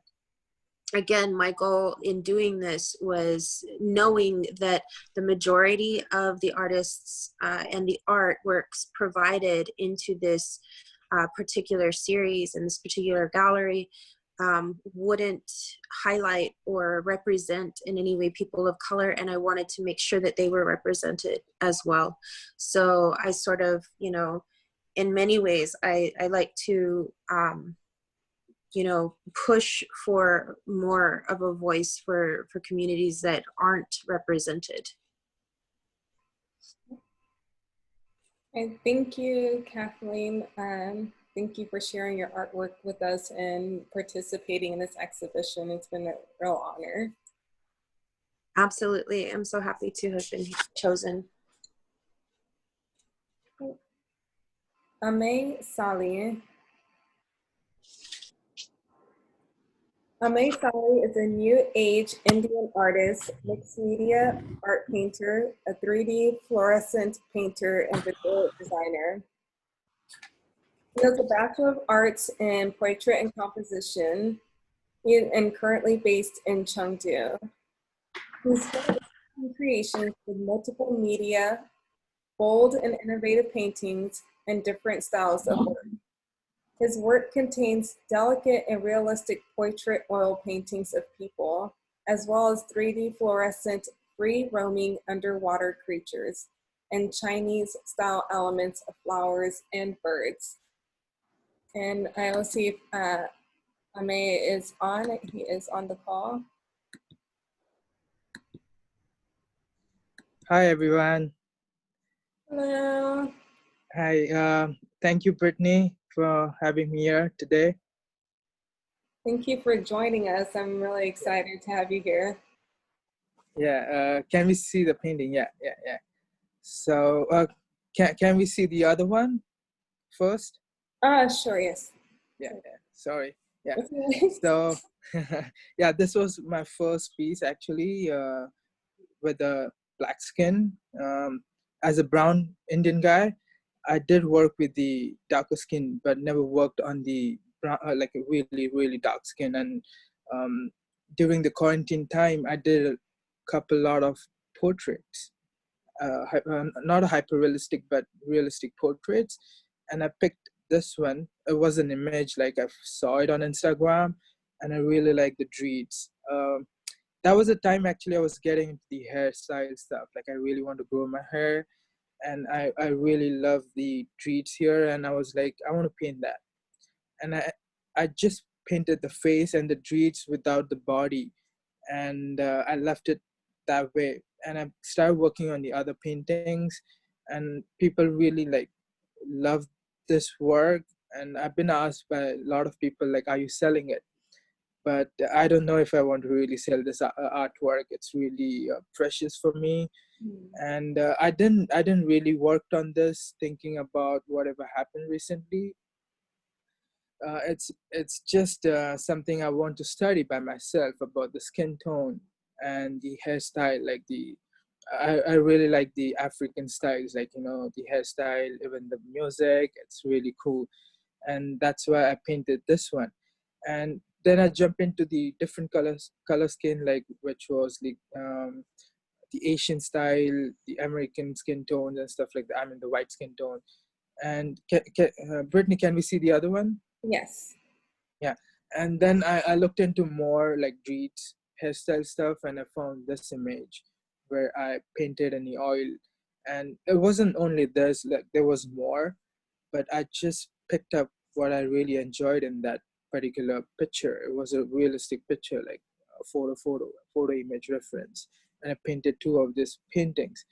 And then I heard about this exhibition, and I was like, well, I have two of the paintings which could match, but I wasn't sure about. And then Brittany was the one who actually encouraged me to submit these works. And I'm really happy that two of my artworks can actually represent Black Lives Matters. Yeah, thank you, Brittany. Thank you. And I really enjoyed his pieces. I love the way that he created it, but I also love that, you know, you're showing like natural Black hair, which is, you know, such a sensitive topic in the Black communities, especially since I'm sure most of us, especially African Americans, grow up where we're told we need to press our hair and straighten our hair, and we damage our hair to look like fine white hair, but that is not what our hair is. And Yeah. my brother and I had this talk because he started letting his hair naturally dread, and he used to shave it off all the time because he wanted to hold a very specific look. But like this first painting, Bleeding Dreads, you know, that's also what his hair is. And he just, you know, made it a little bit fashionable and dyed the tips blonde and stuff. And he was telling me whenever he goes, you know, out into public, and he could be dressed nice and his hair is, you know, growing wild like it is. And whenever other Black children look at him, they're like jaw drops. They're just so amazed and confused because they've been told by their families not to allow them to let their hair naturally grow the way that it's supposed to. And, you know, that's such a fighting thing within our culture that we're trying to change. So I think this, you know, speaks a lot, especially having someone, you know, that is not a Black person to appreciate that, you know, beauty of Black culture and want to depict it into paintings. Yeah. Yes. Thank you. All right, so next we have Mauricio Viola. Mauricio is a Uruguayan contemporary artist based in Beijing, China. He enjoys the aesthetics of African American culture and how they care and look about themselves. He loves their energy, music, vitality, and courage in front of the world. All of this inspires him and helps him to create and believe in his art. Through his Identity series, he wanted to capture the diversity of New York that's filled with glamour, fashion, ethnicities, culture, and the splendor of the magnificent city. He wanted to narrate New York's racial diversity, interpret the salutes and the contours of different people that he photographed with his phone as they caught his eyes in the street. His idea, however, was not to paint their faces, their features, nor to capture their race, their skin color, or social status. What he wanted was the complete opposite, and that was to give them an artistic characteristic of beauty and equality, and to represent a sort of abstraction and enlightenment. So this is Mauricio's artwork, and I don't believe he's on this call, so we'll just continue to view his artwork.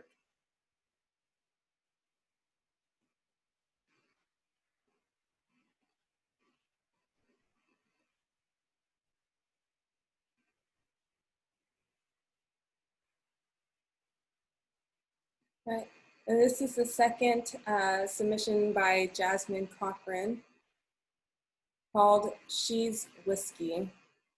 She's whiskey. Look into her soul. Therein lies a universe of fire, where you are her and she is you, and diversity breeds unity.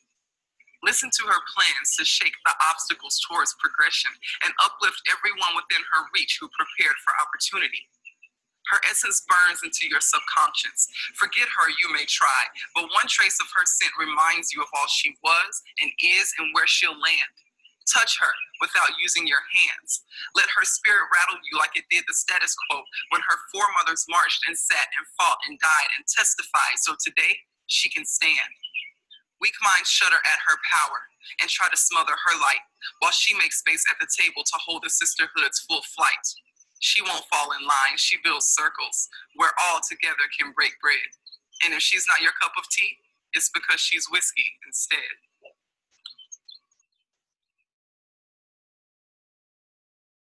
And we have Anna Light, and let me see if she's on the call.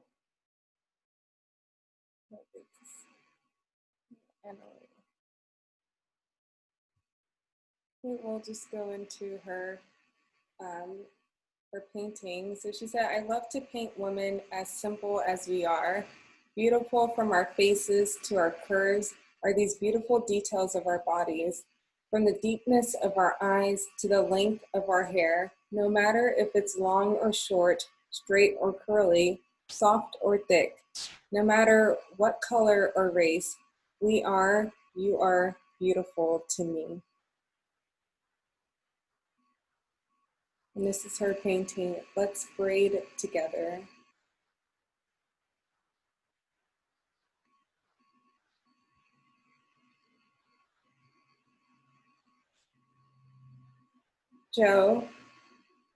Jolene is the founder of Super Peach Illustration. She works as an illustrator and graphic designer, serving well-known brands such as China Li Ming and 4A Advertising Company.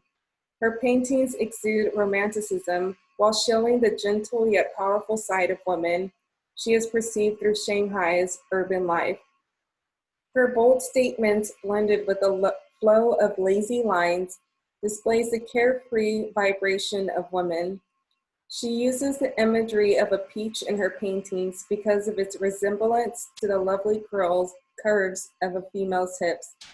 This symbol expresses the attitude of a contemporary woman's pursuit of a healthy and sexy lifestyle filled with self-confidence and enthusiasm. She will continue to explore the urban realities such as women in freedom and women in passion in her paintings.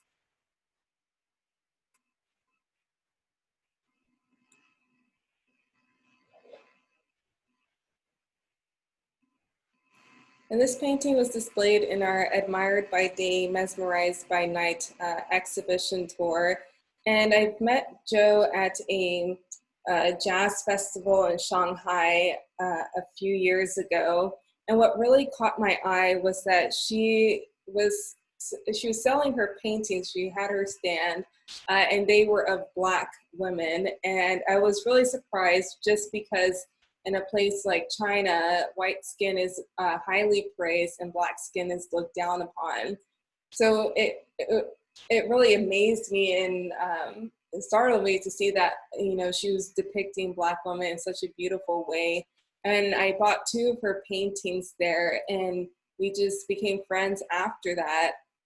And she wanted to create artwork for one of our exhibitions. So this is one of the pieces. And it was really popular, at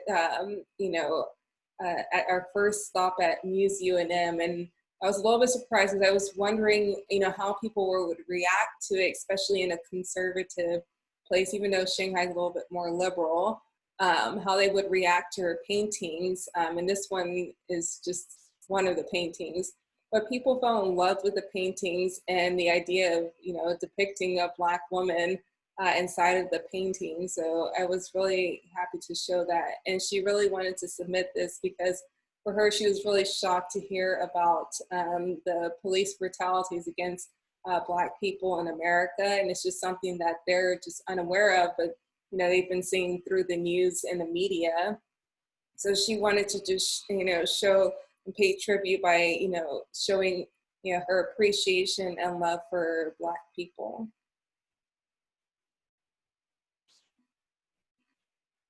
Claire Zhao was a landscape architect and later became a Chinese teacher at an international school. Claire has enjoyed painting as a hobby for the past 10 years.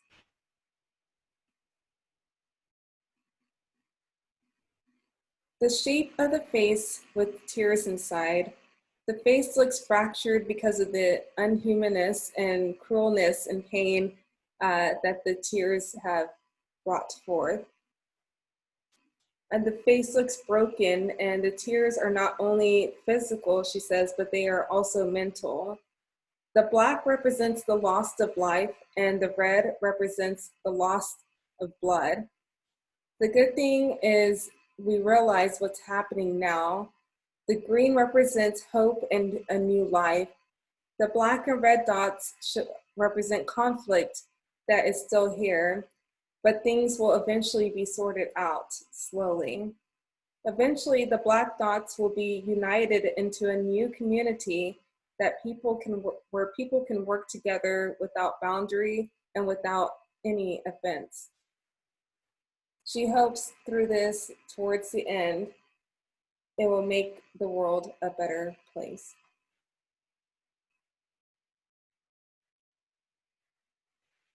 Next, we have BM. She's a South African artist based in Shanghai and currently stuck in Malaysia as a result of the COVID-19 shutdown. Art has found her through traveling, and it allowed her to express herself through it. The Black Lives Matter movement is a movement that affects her because of the racial inequalities and injustices we face every day. The theme of this collection, let me move to her and see if she is here and available to speak.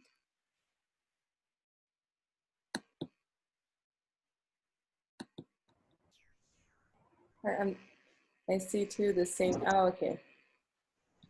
All right. Good morning, everyone.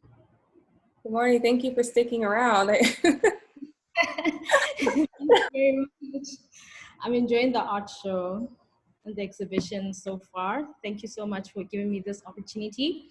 So this is my very first art exhibition and I'm very excited about it.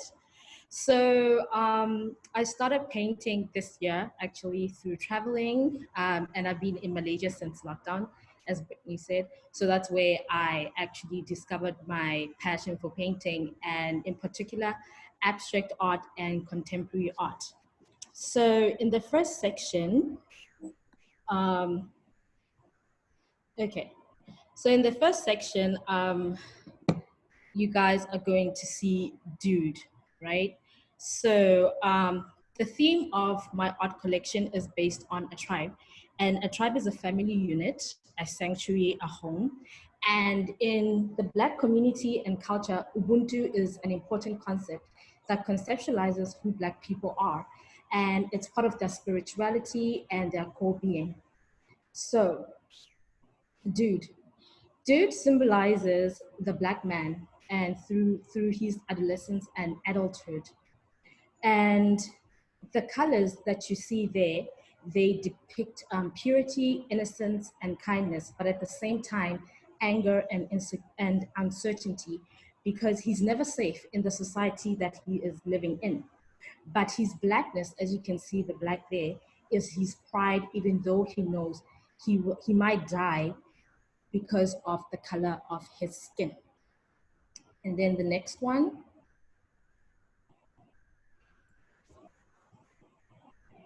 Phoenix. Okay, so with Phoenix, Phoenix symbolizes the strength of both a Black woman and a Black man.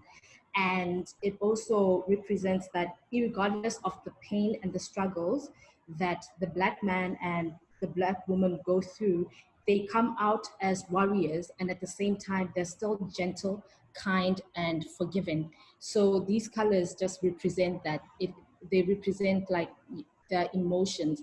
They represent their hardships and the good and the bad times. So the colors just represent that. But at the end of the day, they still stand strong in a community that rejects them and in a world that rejects them. And they have to accept that this is who they are. And then the next one is Musadi. Musadi means woman. So Musadi means woman. It's from Sesotho, right? So I'm Sotho and Musadi means woman. So as you can see, this is the body of a woman, and a lot of Black women are actually shaped this way. So it symbolizes the body of a Black woman, and it also shows the struggles that come with her body.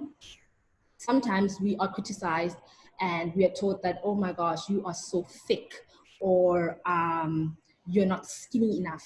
But yet we have to still hold our heads up high because we birth like generations of kings and queens, and we are still fighters and givers of life. So as you can see, the colors, they are just, they're both contemporary and also abstract, and they show a contrast of her emotions because she still needs to balance out being a mother, a daughter, and a protector. So that is it for this section of the exhibition. Thank you very much. Thank you. Next we have James. James is an award-winning artist who's made strides as a remarkable Afro-punk artist and art educator, who was born and raised in Kampala, Uganda. Making his mark on the creative industry in Beijing through his Afrocentric style and passion for the community, he has galvanized the international community and established a bargaining but steady following. James is still teaching art to children and teens in Beijing and continues to work on many art projects, expanding across various fields such as sculpture, fabric decoration, painting, and experimental art and film.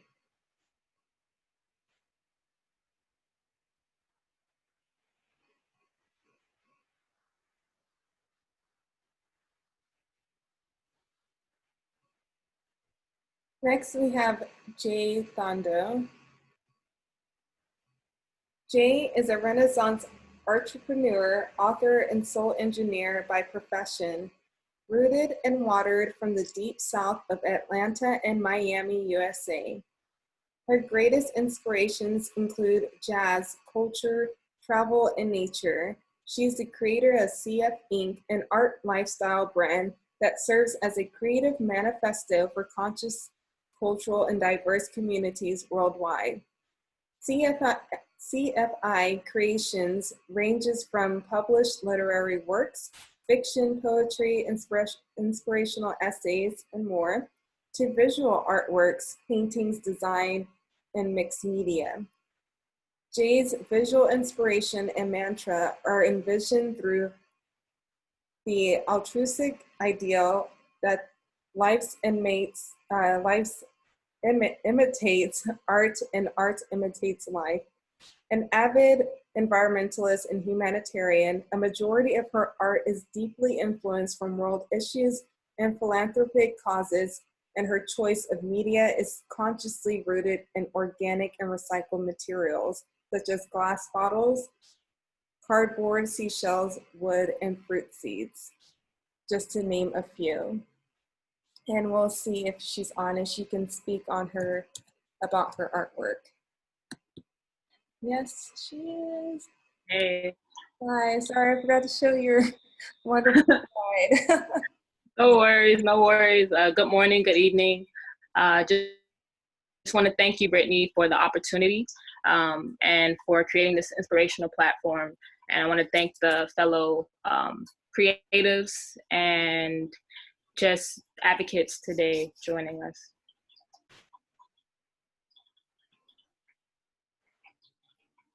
Okay.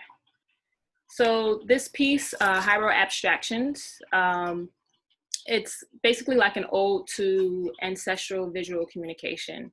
For this piece, I wanted to evoke emotions and interpretations of love, pain, celebration, war, freedom, and family and nature based on symbolism.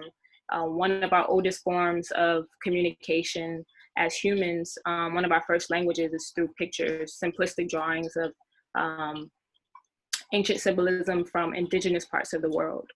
And that's within this piece.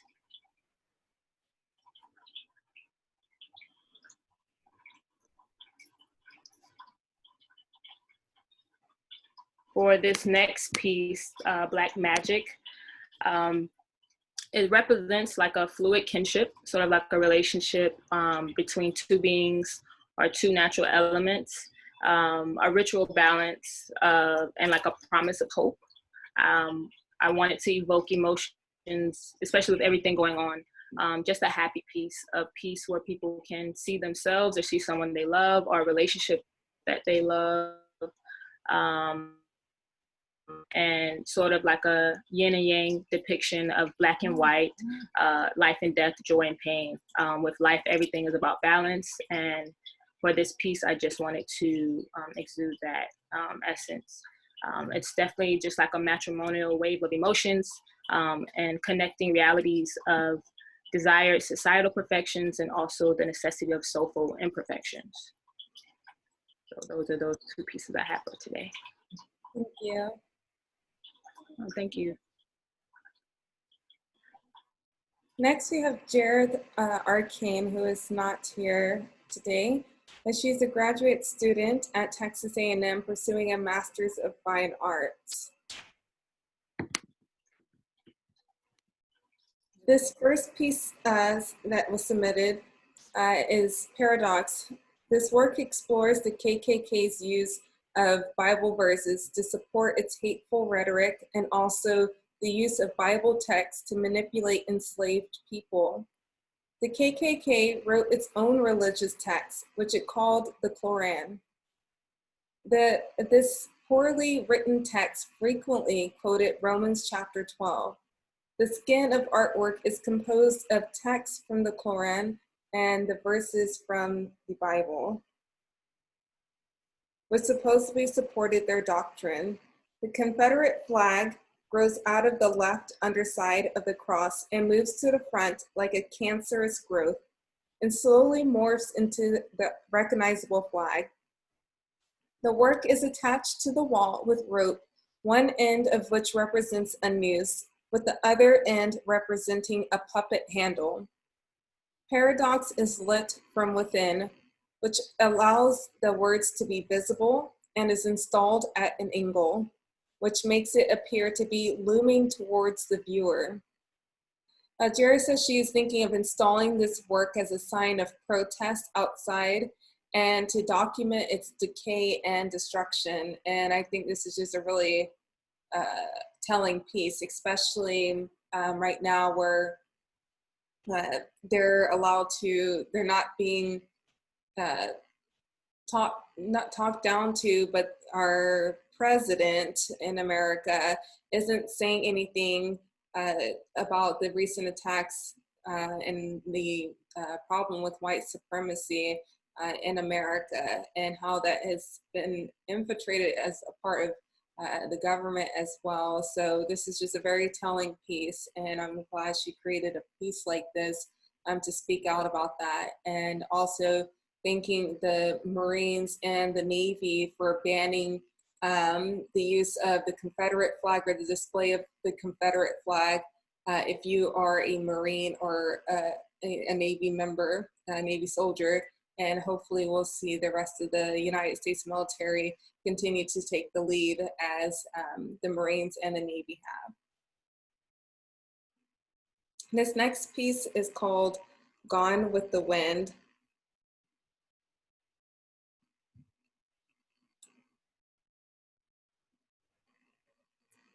This work explores the Southern Code of Honor and how it did not extend to the enslaved people. Wealth was obtained off the backs of enslaved people, plantations built, and this wealth displayed in balls and parties. The dress is composed of Bible pages, which represents both the use of these words to manipulate enslaved people, as well as the sharp contrast between how the Southerners professed to live and believe, going to church, singing hymns, and how they actually lived, attempting to own human beings. It is an interesting concept that they could not see the gap between these ideas. The petticoats of the dress are composed of reproductions of escaped slave notices and lynching photographs, exposing the ugliness underneath the supposed honor. Jared will again be willing to install this work as a part of a protest or a physical exhibit.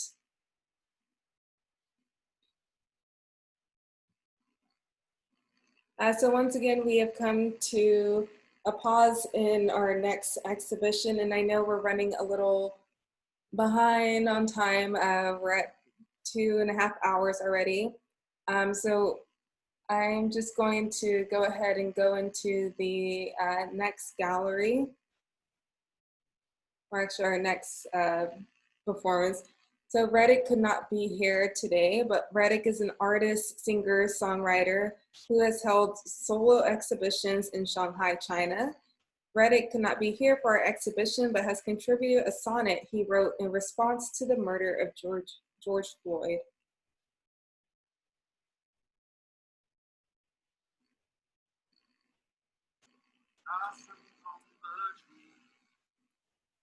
Down in disintegrate underneath the knees of racism and hate. In the prime of their room, their fragrance goes.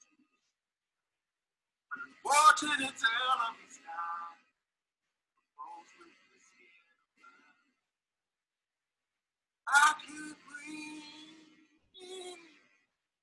Brothers are dying, I can't breathe. My sisters are crying, I can't breathe. When will the world stop lying? There's a need, well, this feeling. Blossoms on the tree,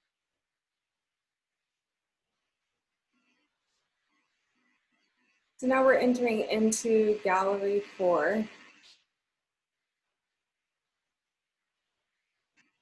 Jaime Ekkens, who is the same filmmaker from our previous film. Jaime Ekkens' second film is called The War. This is the first in a collaboration with spoken word poet and writer Zovi. The War is a short mixed media experimental film that incorporates live action footage, stop motion animation, and other animation techniques. Written and performed by Zovi, the poem which the film is based on chronicles sexual harassment and the many ways men target and exploit their power over women on a daily basis. The metaphor of war on women is extremely timely as more and more women come forward to hold their harassers and abusers accountable for their actions. The hashtag #MeToo movement has pushed sexual harassment and rape culture to the forefront of the cultural consciousness. And finally, after long last, women are finally getting the justice that is long overdue. We hope this film will be a voice in a growing chorus of survivors, activists, and warriors. And the reason why I went ahead and selected this film to take part of the Black Lives Matter movement, because, you know, as she said, this is about sexual harassment and the rape culture. And while we see these large-scale cases come out against several, you know, well-known people, often whenever women of color are being, you know, targets of sexual harassment or rape, their stories are left unheard. And this is very damaging to our community, and is also part of a systemic racism because throughout history, Black women's bodies have been hypersexualized. From being a little girl, you know, a Black little girl and a white little girl do not have the same perceptions in life because there's already this filter on a Black little girl that, you know, adultifies her and tells her that she has to, doesn't tell her she has to be a certain way, but the society looks at her a certain way. And so whenever women of color come out and speak about sexual harassment or rape or something of that nature, they're often you know, pushed aside and their stories are gone unheard. It's just like, oh, you know, people are not really surprised. So I'm glad she made this film because it gives a voice to women of color whose bodies have been exploited for media advantage and money, and lets them know that they are a voice too and their voices matter. I do not pray when the word comes. Fear close my eye. Miss the snap of the grenades. Hey, yo, mom explodes from the boys across the street. Once watched me, or gravel off my cheek chasing ice cream. They did not think me right for fuck then. Is it the human inclination to take that which you once watched grow? 1,300 hours. It is my first time on the subway. A man unzips in front of me and proceeds to clean his gun. His eyes peer into mine like shrapnel. I make war drum of my feet in hopes it reaches my father in Queens like a smoke signal. Perhaps he sees a harlot dancing in my pupils, with a red lipstick out there to celebrate what a beautiful thing it is to be woman. 900 hours. I leave my hips in those jeans that make the streets feel like a slaughterhouse. Wear that skirt the length of holy, the kind that does not ask of anything still. He asks of me to smile, as though an unsheathed knife uncurls the lip. His hello is a warning shot, clap of bones, whir of bullet. I imagine he makes cremation of me. 1,800 hours. The boys from across the street have learned my fear of dogs. Their howls and barks while my late night walk home. Bring them lips over here. The goal is to make me a whisper. The sidewalk, the track field, I hope to swallow them whole with a mouth full of glass. Off, show them what this tongue really do instead. I bury myself into silence. Because these days men will shoot you down in public for saying no. Headlines read, man beat pregnant woman because she did not thank him. Acid thrown after turned down marriage proposal. 16-year-old girl killed because she did not go to junior prom with him. We are out here dying. Our bodies are being marked for target. 200 hours. Do not come back the same. Do not bend beneath an unseen God, it seems redundant. To ask another man to save me from his kind. No, does not concoct the gun. Some days I get a random waft, vomit and liquor. I feel his wet lips on my neck. I attempt love still. I am a liturgy of survival, despite being forced into wars I did not enlist in.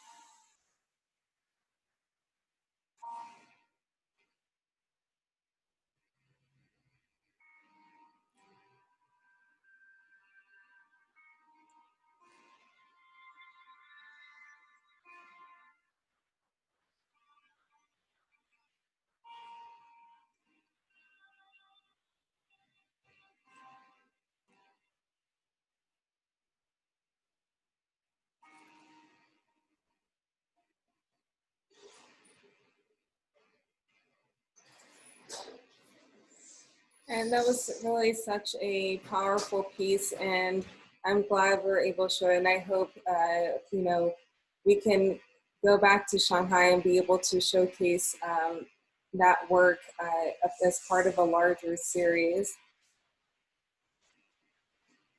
Next, we have TLight. TLight is a graffiti artist and illustrator from Shanghai. He's part of the AST crew and Quan clan that creates murals in Shanghai, Beijing, Guangzhou, and Shenzhen. TLight was sad and indignant after hearing about the murder of George Floyd and learned more about police brutality against the Black community. After hearing the news of Floyd, he designed these pieces. And let me see if he is on here. I think so.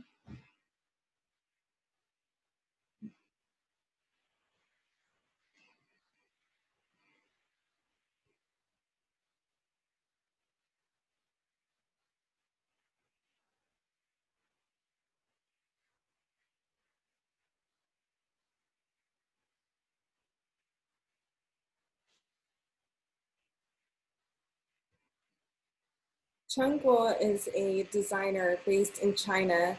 His inspiration for his design is to show how the word Black will no longer be complete without the letter B. Black shows how the word has made others indispensable. And here is his digital artwork, Black.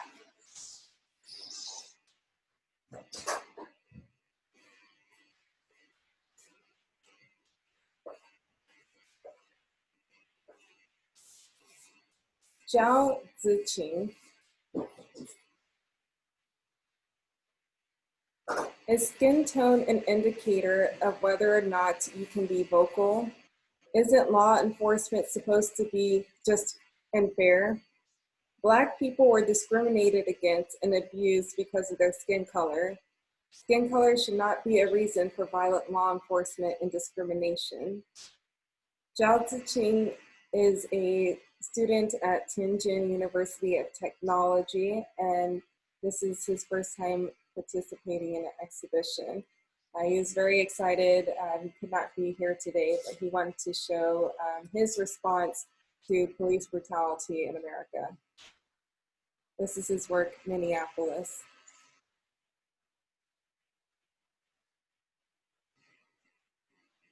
And at first I wasn't sure about selecting this work. It's clearly a little graphic, but I think, that's what art is. It's supposed to speak out against things that be our voice for things that we don't want to talk about. And this is a very telling piece because, obviously it's indicating lynching that was barely criminalized as of February in 2020, and we still had four of our officials that refused to criminalize modern day lynching as a hate crime.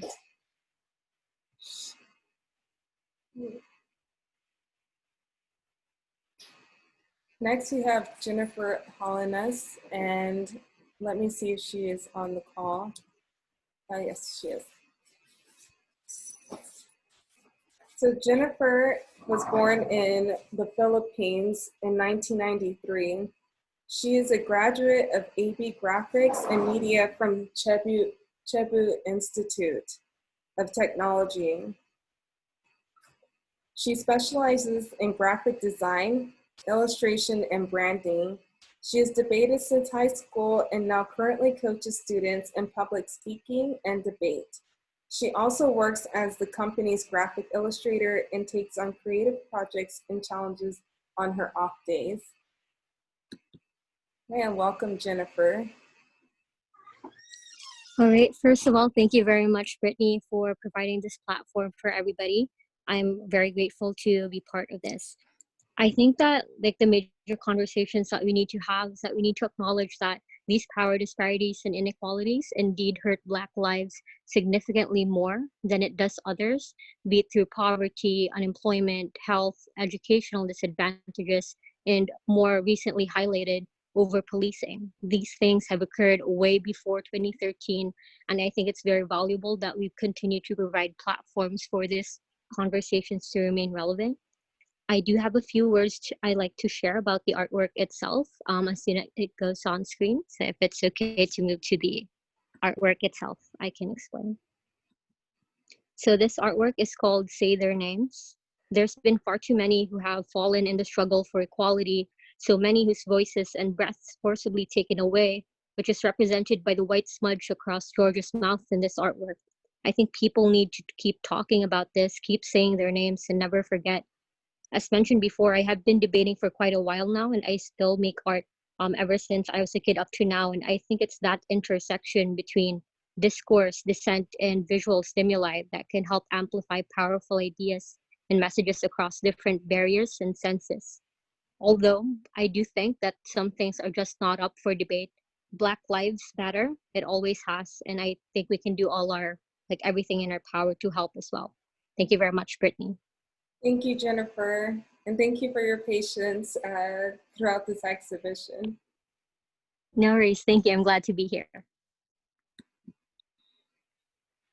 Next, we have Jasmine's final poem. And this poem is called Freedom is a River. Freedom is a river.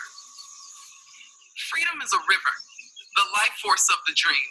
For most of us to drink of it, we have to swim upstream.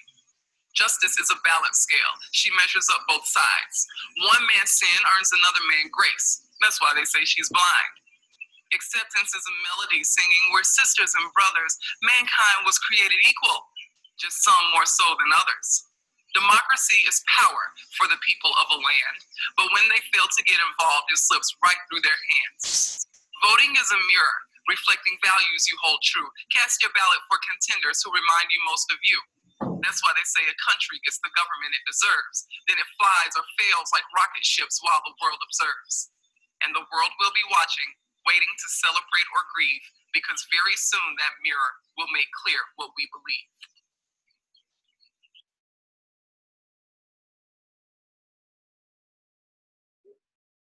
Zovi is a French illustrator who has lived in China for 10 years. In China, Zovi has founded the comics collective Shaving in the Dark, which is still running. She is currently studying her master's in journalism, and she still works on her illustrations and caption, which help reflect on current events, while also pushing people's sensibilities and interpretations.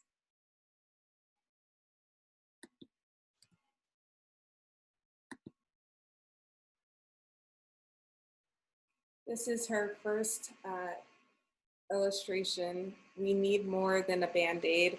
That clearly depicts, there was a meme going around about, Kavanaugh, not Kavanaugh, well, sorry, about him kneeling down, and how, what bothered you more? A football player kneeling down in protest of police brutality, or a police officer kneeling on the neck and murdering a fellow American?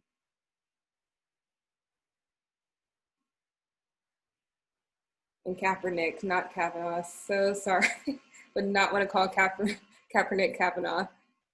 This is her second one. Real justice is blind.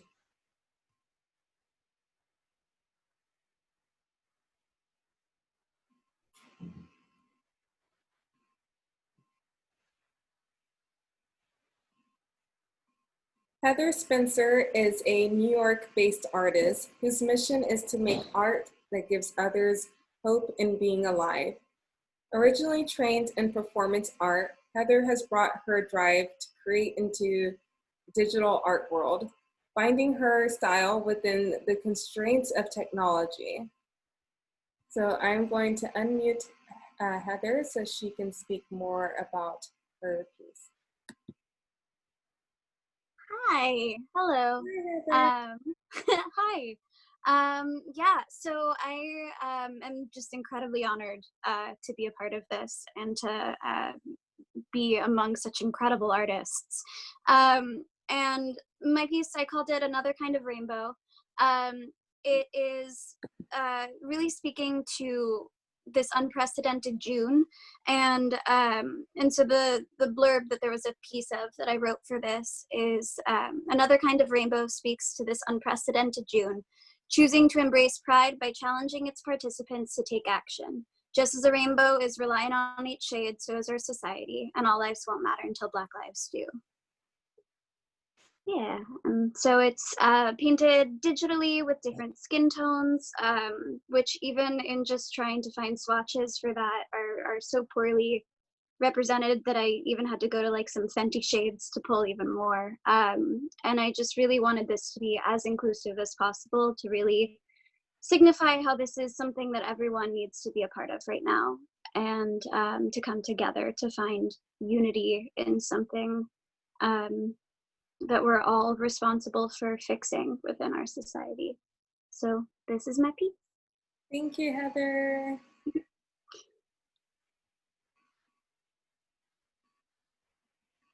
Next, we have Jay and Queen Khay. Queen Khay is a poet, healer, soul engineer, and businesswoman born in South Africa. Her pieces are inspired by issues such as inner struggles of the soul, the status of women, violence, and the fragility of individuals. With being a healer, a huge part of her work is inspired by her ancestors who continue to guide her. So let me unmute. I can unmute both Jay and Miss Queen Khay. Okay, you're both. Hi, we hear. No.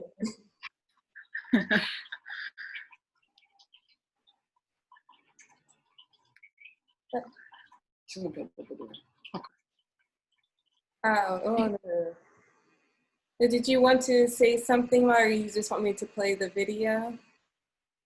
We can speak first. Yeah.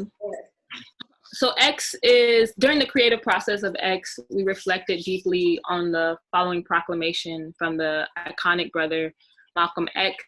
One of our favorite quotes of his is, "We declare our right on this earth to be a human being, to be respected as a human being, to be given the rights of a human being in this society, on this earth, in this day, which we intend to bring into existence by any means necessary." And also within the art, you will see there are three main colors. There's black, red, and green. The red in the African print represents the color of the blood in which men must shed for their redemption and liberty. the black is the color of the noble and distinguished race from which we belong, and the green is the color of the luxuriant vegetation of the land of our mothers. Also, within creating this piece, Ubuntu was a central part of the process. Ubuntu is a Xhosa proverb, which is one of the 11 official languages of South Africa, which basically translates as I am because you are. So umntu ngumntu ngabantu. And Ubuntu is about unity and standing together as one by any means necessary. And that was basically our thought process within creating this artwork together. Thank you for sharing.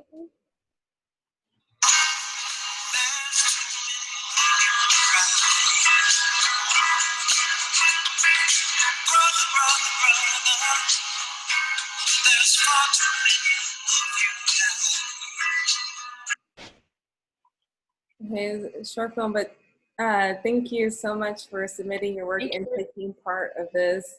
You're both really amazing, and you know, you can follow them on Instagram. I highly encourage you. They're just amazing people, beautiful souls. So thank you. Thank you. Thanks, Brittany. No problem. Shuja was born in Beijing in 1957 and is a member of the NLD. Shuja, he has loved oil painting since childhood. In 2006, he entered the studio of Xu Beihong of the Central Academy of Fine Arts for further study and completed his studies in 2008. In 2008, he entered the basic department of the Central Academy of Fine Arts and completed his studies in 2010. Later, he studied under the famous painter Feng Fazi, and the famous painter Zhang Wenxin. He is currently a member of the Inner Mongolia branch of the Central Academy of Fine Arts of the Democratic League, a member of the China Minority Art Promotion Association, a member of the Beijing Oil Painting Society, and also a member of the Beijing branch of Sketching China. After hearing about the protests in America over police violence, Shuja sketched a photo to represent the cries from Black Americans to receive justice. This piece is called Don't Discriminate, which he feels is one of the reasons that have led to police violence against African Americans.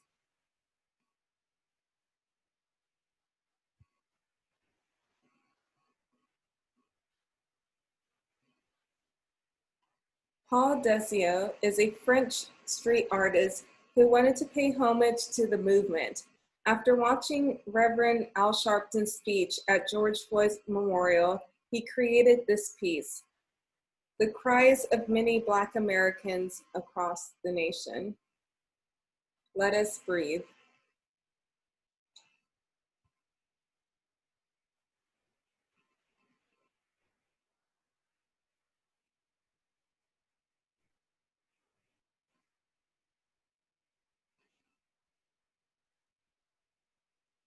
Haley Clements.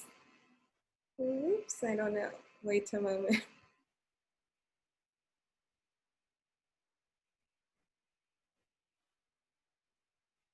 Kaylee Clements is an assistant professor of documentary and digital media arts at Duke Kunshan University. He works in the mediums of filmmaking, photography, oral storytelling, and computational media. His research focuses on where social conflict, climate change, and the loss of diversification converge under the power structures of our globalizing economy. He has produced work in Saudi Arabia, Cuba, Mexico, the US, the UK, Vietnam, and Japan. And he has left a video introduction because he could not be here today. Hi, I'm Kaylee Clements, and I apologize that I couldn't be there in person tonight. Unfortunately, I have some other work obligations this evening in Hainan. But I'd like to start off by thanking Brittany for putting together this wonderful event. I feel really fortunate that my work is included in it. Yeah, I'm going to go ahead and let my piece mostly speak for itself. I'll just contextualize why I decided to make it. Collateral Damage is a project that I made several years ago. At that time, I was listening to a lot of speeches and was upset about the way that the Black Lives Matter movement was negatively being portrayed in the US media. So I made this short audio documentary to share with some of my friends in hopes it would help contextualize the differences in opinions that I have with them. I've also included a link to the full project. This is an excerpt of a longer body of work and my email address if any of you would like to contact me and have a discussion about this project or anything else. Please enjoy. Thank you. So this next audio documentary is 9 minutes long, so I will play maybe half of it, and then I will also post it on our website with his link so that you can watch it. Like he said, this is just a short part of it, which is 9 minutes, and it's actually a lot longer, so I'm going to play a short portion of it, just given the time and trying to respect everybody's time. Long as the white man sent you to Korea, you bled. He sent you to Germany, you bled. He sent you to the South Pacific to fight the Japanese, you bled. You bleed for white people. But when it comes time to seeing your own churches being bombed and little black girls being murdered, you never got no love.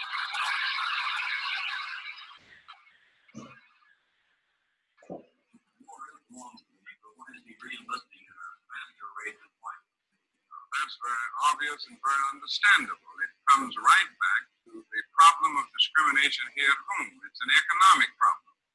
Negroes re-enlist for economic reasons. They can't find jobs, often the opportunities are limited at home, so they go into the army in order not only to get a stable income for that moment, but the benefits that will come after they get out of the army.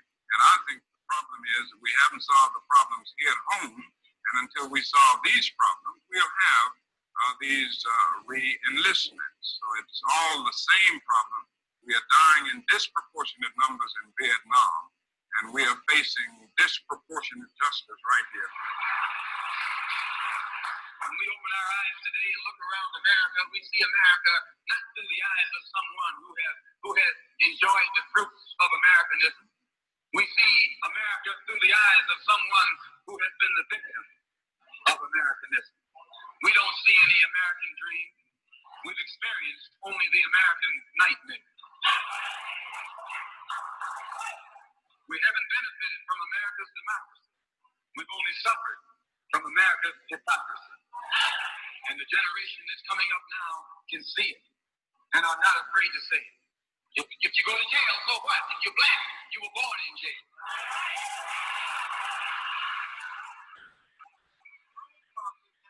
Black people, we've always been concerned about white America, never about us. Let me give you some examples.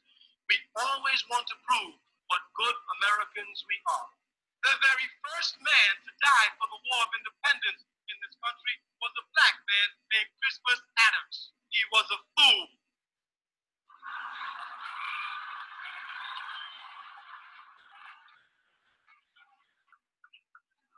Because here he was dying for white folk freedom, and millions of his brothers were enslaved in the very country. Oh, but we wanted to prove what great Americans we were. We begged the white folks to let us fight in the War of Independence, and they said no. So we organized ourselves in bands of armies, training ourselves with our bare foot to prove to the white folk what great Americans we were. Please let us fight, white folk. And finally they came and inspected our troops and said, good niggas, you can fight. And they had us fighting the Indians. Like fools, we should have teamed up with the Indians and taken them. I wanted to go out and kill some gooks, you know. I don't know, I guess I had been totally brainwashed because I could remember when people used to call me blanket ass or chief, and they still did, you know. I think my name was Ira Hayes in boot camp, either Ira Hayes or Squaw, depending on what type of mood the drill instructor was in. But there I was, you know, saying I want to go kill some gooks, you know. So I think General Westmore is totally wrong. He talks like the general at that point, but he certainly doesn't talk like one who has analyzed the situation from a humanitarian point of view. Well, the Oriental doesn't put the same high price on life as does the Westerner. Life is plentiful, life is cheap in the Orient. And the philosophy of the Orient expresses it. Life is not important. The gooks, their dings, their slopes, and this and that, and the other thing that we use, derogatorily to dehumanize them so it would be easier to kill them. Ladies and gentlemen, Mr. Muhammad Ali has just refused to be inducted into the United States Armed Forces. Notification of his refusal is being made to the United States Attorney, the State Director of the Selective Service System, and the local Selective Service Board for whatever action deemed to be appropriate. My conscience won't let me go shoot my brother. Some darker people, some poor, hungry people in the mud from big, powerful America, and shoot them for what? They never called me nigger. They never lynched me. They never put no dogs on me. They never robbed me of my nationality, raped and killed my mother and father. Well, I'm gonna shoot them for what? How am I gonna shoot them? Them little poor little black people, little babies and children, women. How can I shoot them poor people? Just take me to jail. The greatest weapon the white man has had has been his ability to divide and conquer. You sit and tell me that the white people will like to divide and conquer. I grew up as a white child. I heard much more talk against Democrats than I did against black people. And I grant there's a lot of division in the sense that Republicans are divided. Democrats and Republicans won't lynch each other and castrate each other. Oh, yes, they do. Each other and rape and slave. Now, wait a minute. This is... Martin Luther King is bumped off unjustly. Adam Clayton Powell was bumped off unjustly. They took my title unjustly. They killed niggas ever unjustly. All the integrators who loved white folks was unjustly kicked out of Washington. Okay, since that one was a little bit longer, like I said, I will post that on the website so that you'll be able to access it and actually watch the full length of the documentary. And we'll just skip intermission and go on to the next gallery, which is our final gallery. Laurent Honsavi, who sent a video of one of his songs. He is a singer whose remarkable voice and edifying style has thrilled fans around the world. His songs are regularly broadcasted on radio and have been marketed in more than 150 countries throughout Europe, South America, the United States, Africa, and Asia. In only a few years, Laurent Honsavi, whose singing styles recalls that of his countryman and salsa giant, Pedro Africando, has become a well-known name and one of the most sought-after salsa singers in Africa and the worldwide. So please enjoy Turn Your Light On. Whoop. Oh, here we go, it's audio, sorry.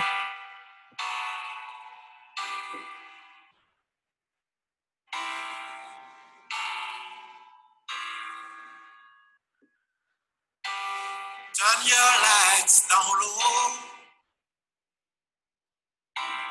and pull your window curtains. Oh, let your moon come shining our lives again. Saying, ooh,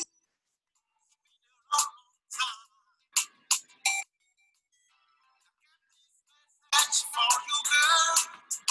Ooh, but it seems I was never on time. Till I wanna get through to you, girl. On time, on time.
right now, no, right now.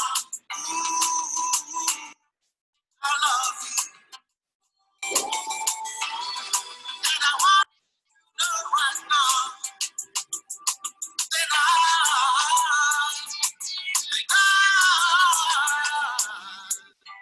I want to give you some love. I want to give you some good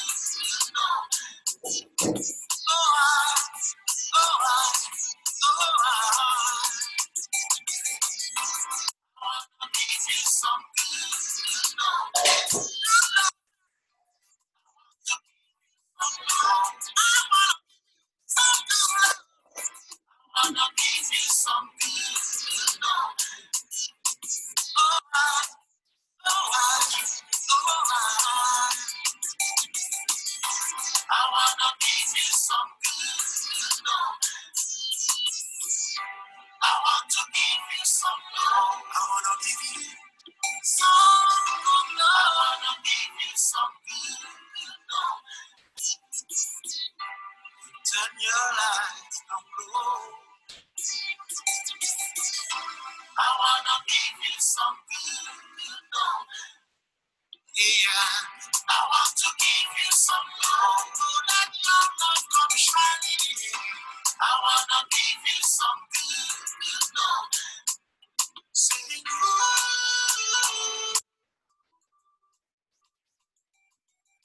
I wanna give you some good love. I love you. I love you. I want to give you some love. Now we're entering into our final gallery, Gallery 5. And next we have BM, if you're still here.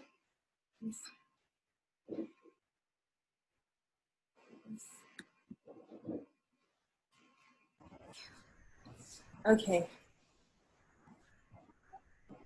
All right, hi everyone. I'm back again. All right.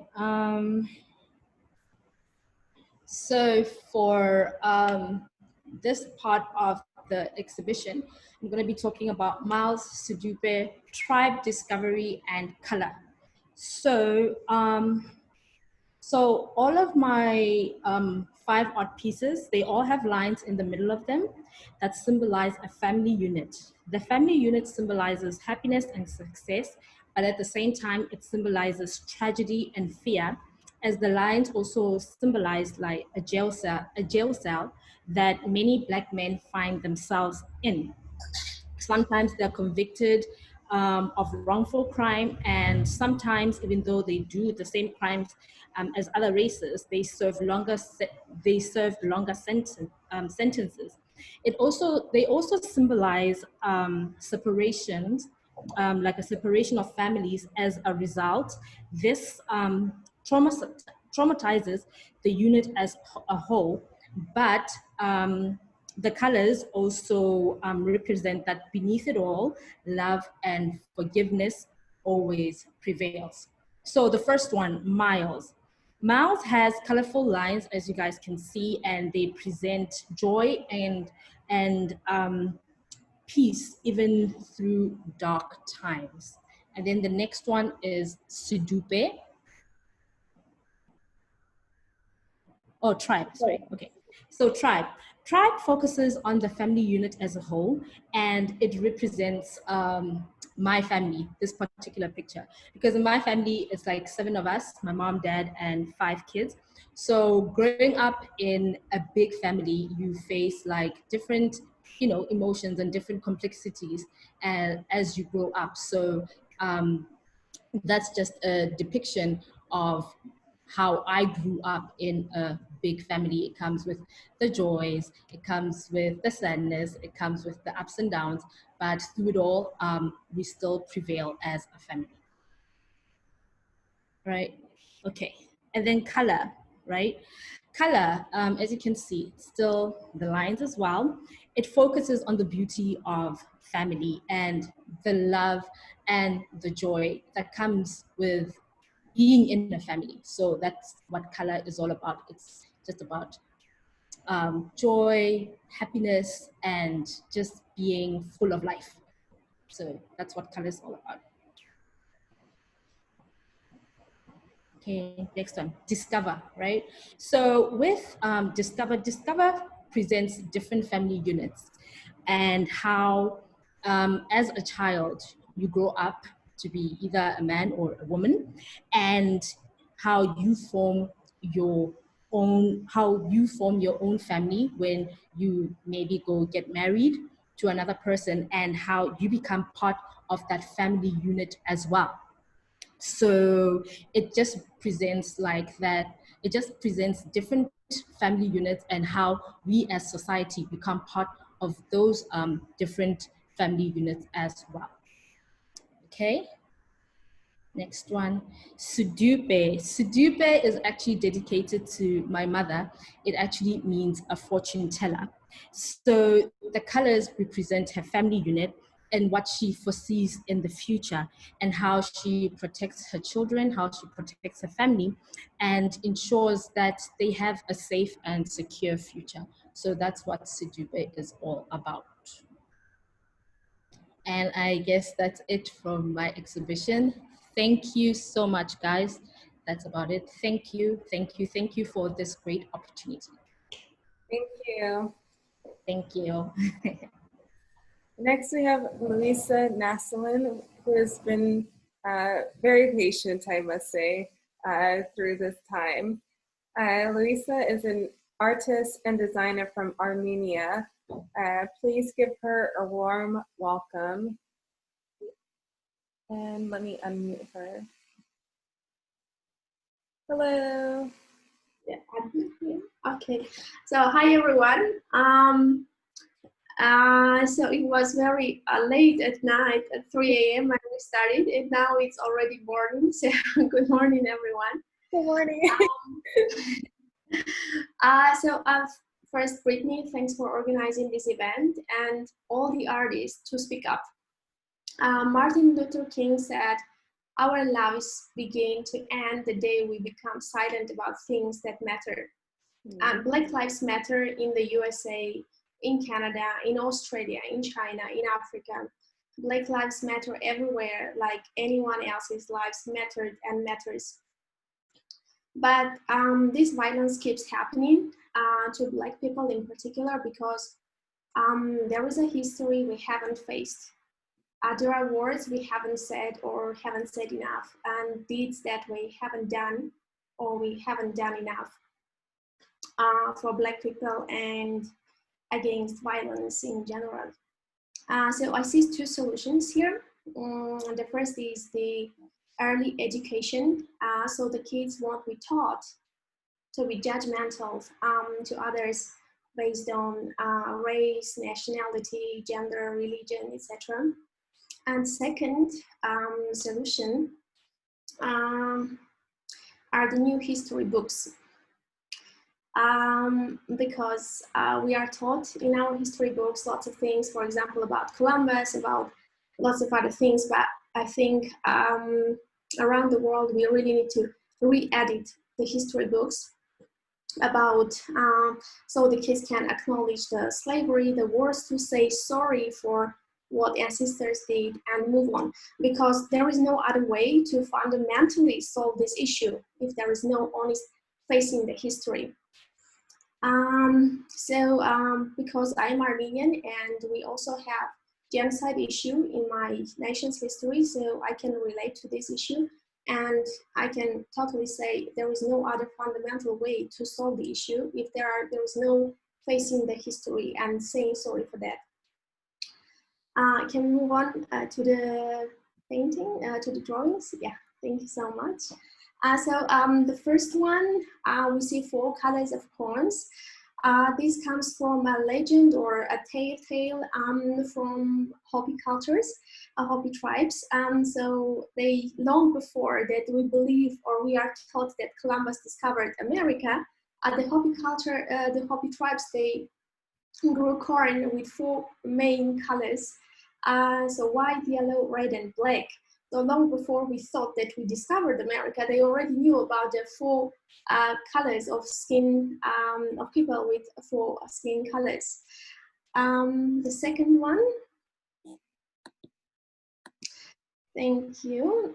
So the second one is basically the Africa, or just the black race generally, or people of color, I would rather say, with different scars, that is like ivory or mining, etc., that we keep exploiting these countries and these people.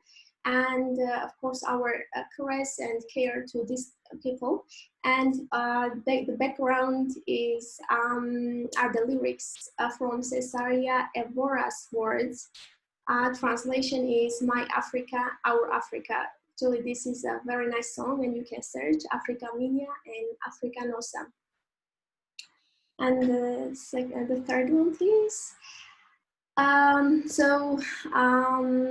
Yeah, I want to say also about the titles. I didn't want to choose any other titles, but just Black Lives Matter, because whatever is there, you can see always like mostly four colors. There is like all the races, which includes all the violence, etc. But with the highlight of Black Lives Matter. So the third one is actually my finishing speech. I want to finish by quoting myself on behalf of Mother Nature, addressing the victims of violence, the Black people, people of color, and anyone else having suffered from any type of violence, and addressing the last part of the quote to the ones who committed violence. And it goes like this. And I will cure you. I will cure your wounds, your souls, your minds, your memories. I will cure you from your past and present and future. Thank you. Thank you. And thank you so much for introducing your artwork to us. And it's so beautiful. That's why I really wanted to put it towards the end. I wanted to leave on a beautiful note. And I felt like the artwork towards the end and your artwork was just it sends off a positive message. Like all of these negative things are happening in the world, but there is beauty inside of it, and we can move forward, and we can go forward. So I just felt like your paintings really brought an uplifting way. It was a positive way to acknowledge the issue at hand and how we can rise above it. So thank you so much, and thank you for staying up with us. I know it's already morning time. You can get some coffee now. Exactly. That's my coffee time. Right, Thank you so much. Thank you. And next we have Gil Buthelezi. Sorry. Gil is from South Africa. She has studied art at University of Reading. She majored in sculpture and recently reconnected with painting. For the past 18 months, she has lived in Shanghai, teaching English as a second language. Her painting is called Untitled, where she used acrylic paints.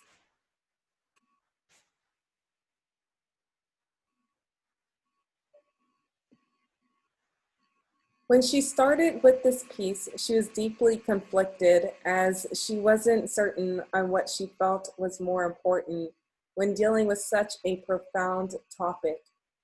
In the end, she decided to let the colors speak for themselves. She used orange, yellow, green, blue, and black, with the obvious white as the focal point. She chose these colors because they're all symbolic. Orange representing optimism, yellow representing hope, green representing harmony and safety, blue representing peace and calmness, black representing power, strength and elegance, and white representing possibility. As you can see, the image is a broken heart with black and white fingerprints tracing around it. The fingers are a representation of being torn apart as multiple voices come back together. Black Lives Matter is so important, more than we realized, and this was reinforced when she realized she was coming from a position of privilege. She was able to discuss Black Lives Matter without having a personalized story to share, which she recognized was rare, especially being an African female raised in South Africa.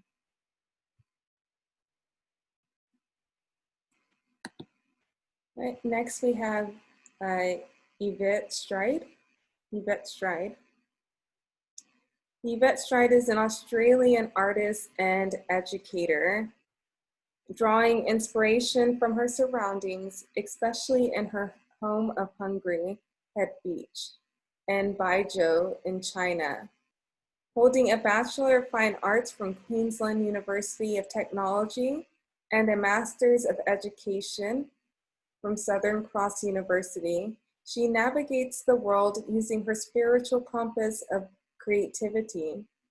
Creative processes play a key role in healing the past and directing the future of Yvette, who is interested in living life as directed from within. And I will unmute her. Hi, thanks Brittany, and thank you to all the artists. It's been such an honor to see everybody's work, and especially during COVID, Brittany, to put this together in such a professional way. Thank you so much. I feel really grateful and honored today to be part of what I see as the history of our healing, beginning in some way. The world's been so tumultuous, and where I live between Sydney and Brisbane in Australia is a small country town, and there weren't any active protests here, but I felt that my nature, my natural way would be to be involved in something like this. So I'm totally grateful. Yeah, I'm a peace lover, and I'm just going to read you what I wrote about this. And maybe Brittany, you can just skip through the images as I go. Okay. Long shadows mark the gentle afternoon and the Australian landscape where these photos were taken. I'm walking a burial site, holding the bones of a young Aboriginal man. He was dug up here in 2017. It's estimated the bones are 750 years old. It feels like a special place by the river there, and it's at the end of my family's street in Nemanja. And as I walk, I think our shadows are all the same colour, our bones too. So I've laid the images from the protests in Brisbane, Australia for the Black Lives Matter protest on the insides of the shadows. There were 10,000 people at the protest in Brisbane, but I'd like to add myself to 10,001. That's it. Thanks. Oh, wonderful. Thank you so much for sharing this. And I love the creative process through it, and especially how you just hid in so subtly, you know, the Black Lives Matter movement inside of these arms, and just your overall message from it. I think it's such a, you know, positive message. And I love that you said how there's not really maybe a lot of protests happening where you are, but that you still felt like in your heart you need to be a part of this. And that's why I love this space, and, you know, being able to utilize our resources. We have computers, we have technology, and we can come together online. It doesn't just have to be offline, and, you know, and also use our power of art to be able to spread that. And the world is, I think, moving in a positive and beautiful direction. And we just need to continue to occupy that space offline and online. Yeah, thank you so much for the opportunity. I know we're all really grateful for it today. It brings us all closer, and there's been people from so many different countries. It's just fabulous. Yeah, thank you. So we are coming to a close of our exhibition, and we're ending with Chris Nash, who we met at the beginning, or I introduced you to him. And he has one final sonnet that he wants to share with you. This is called The Riot of Love.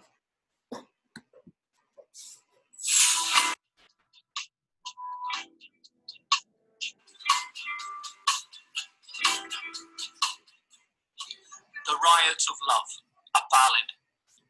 Me and you out any evening, strolling together so casually. My black skin of beautiful twilight, your white skin's beautiful starlight. Who looks at love with masks of cruel jealousy? You and me out any evening, in the street songs of this city. My black skin shines like starlight, your white skin shines twilight. Isn't love how it feels for us all to be free? The evening hugs us in her arms, her shadows embrace us equally. You and me in hands that entwine, like flowers on sweet night's vine. What threat could love pose to powers that be?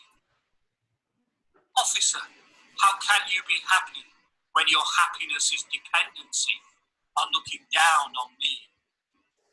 Our love is scanned by state CCTV.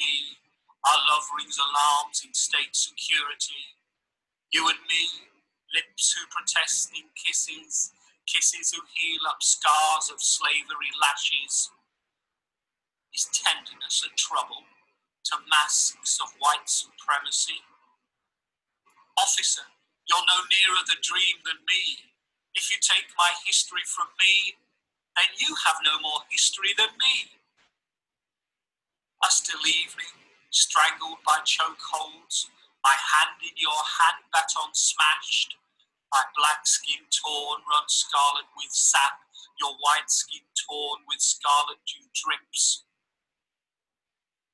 Was a kiss's breath of love a death to your control? Officer, how can you be free when you can never be free of your masked fear of me?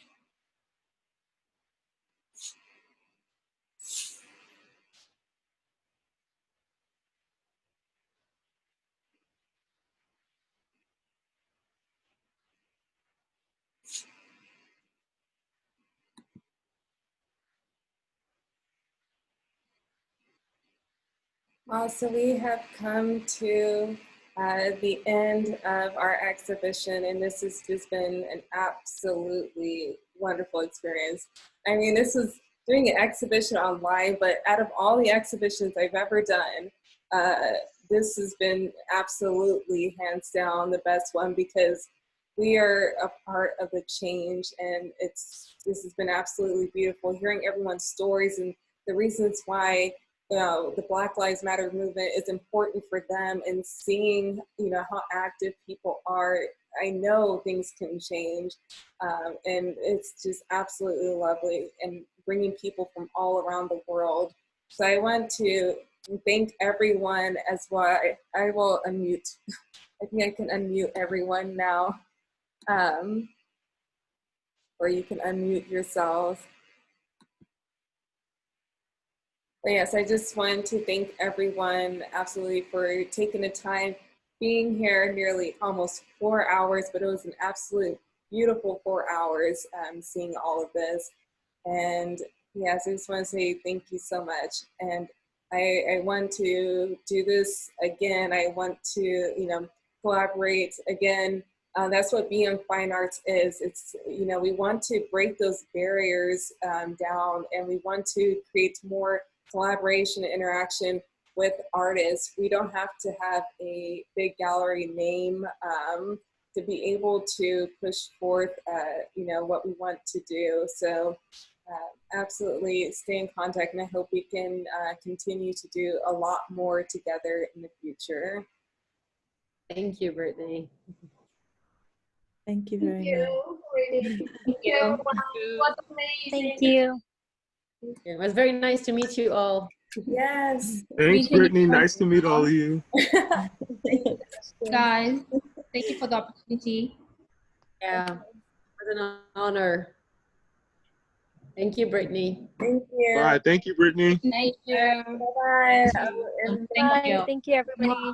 Have a good time. Thank you, everyone.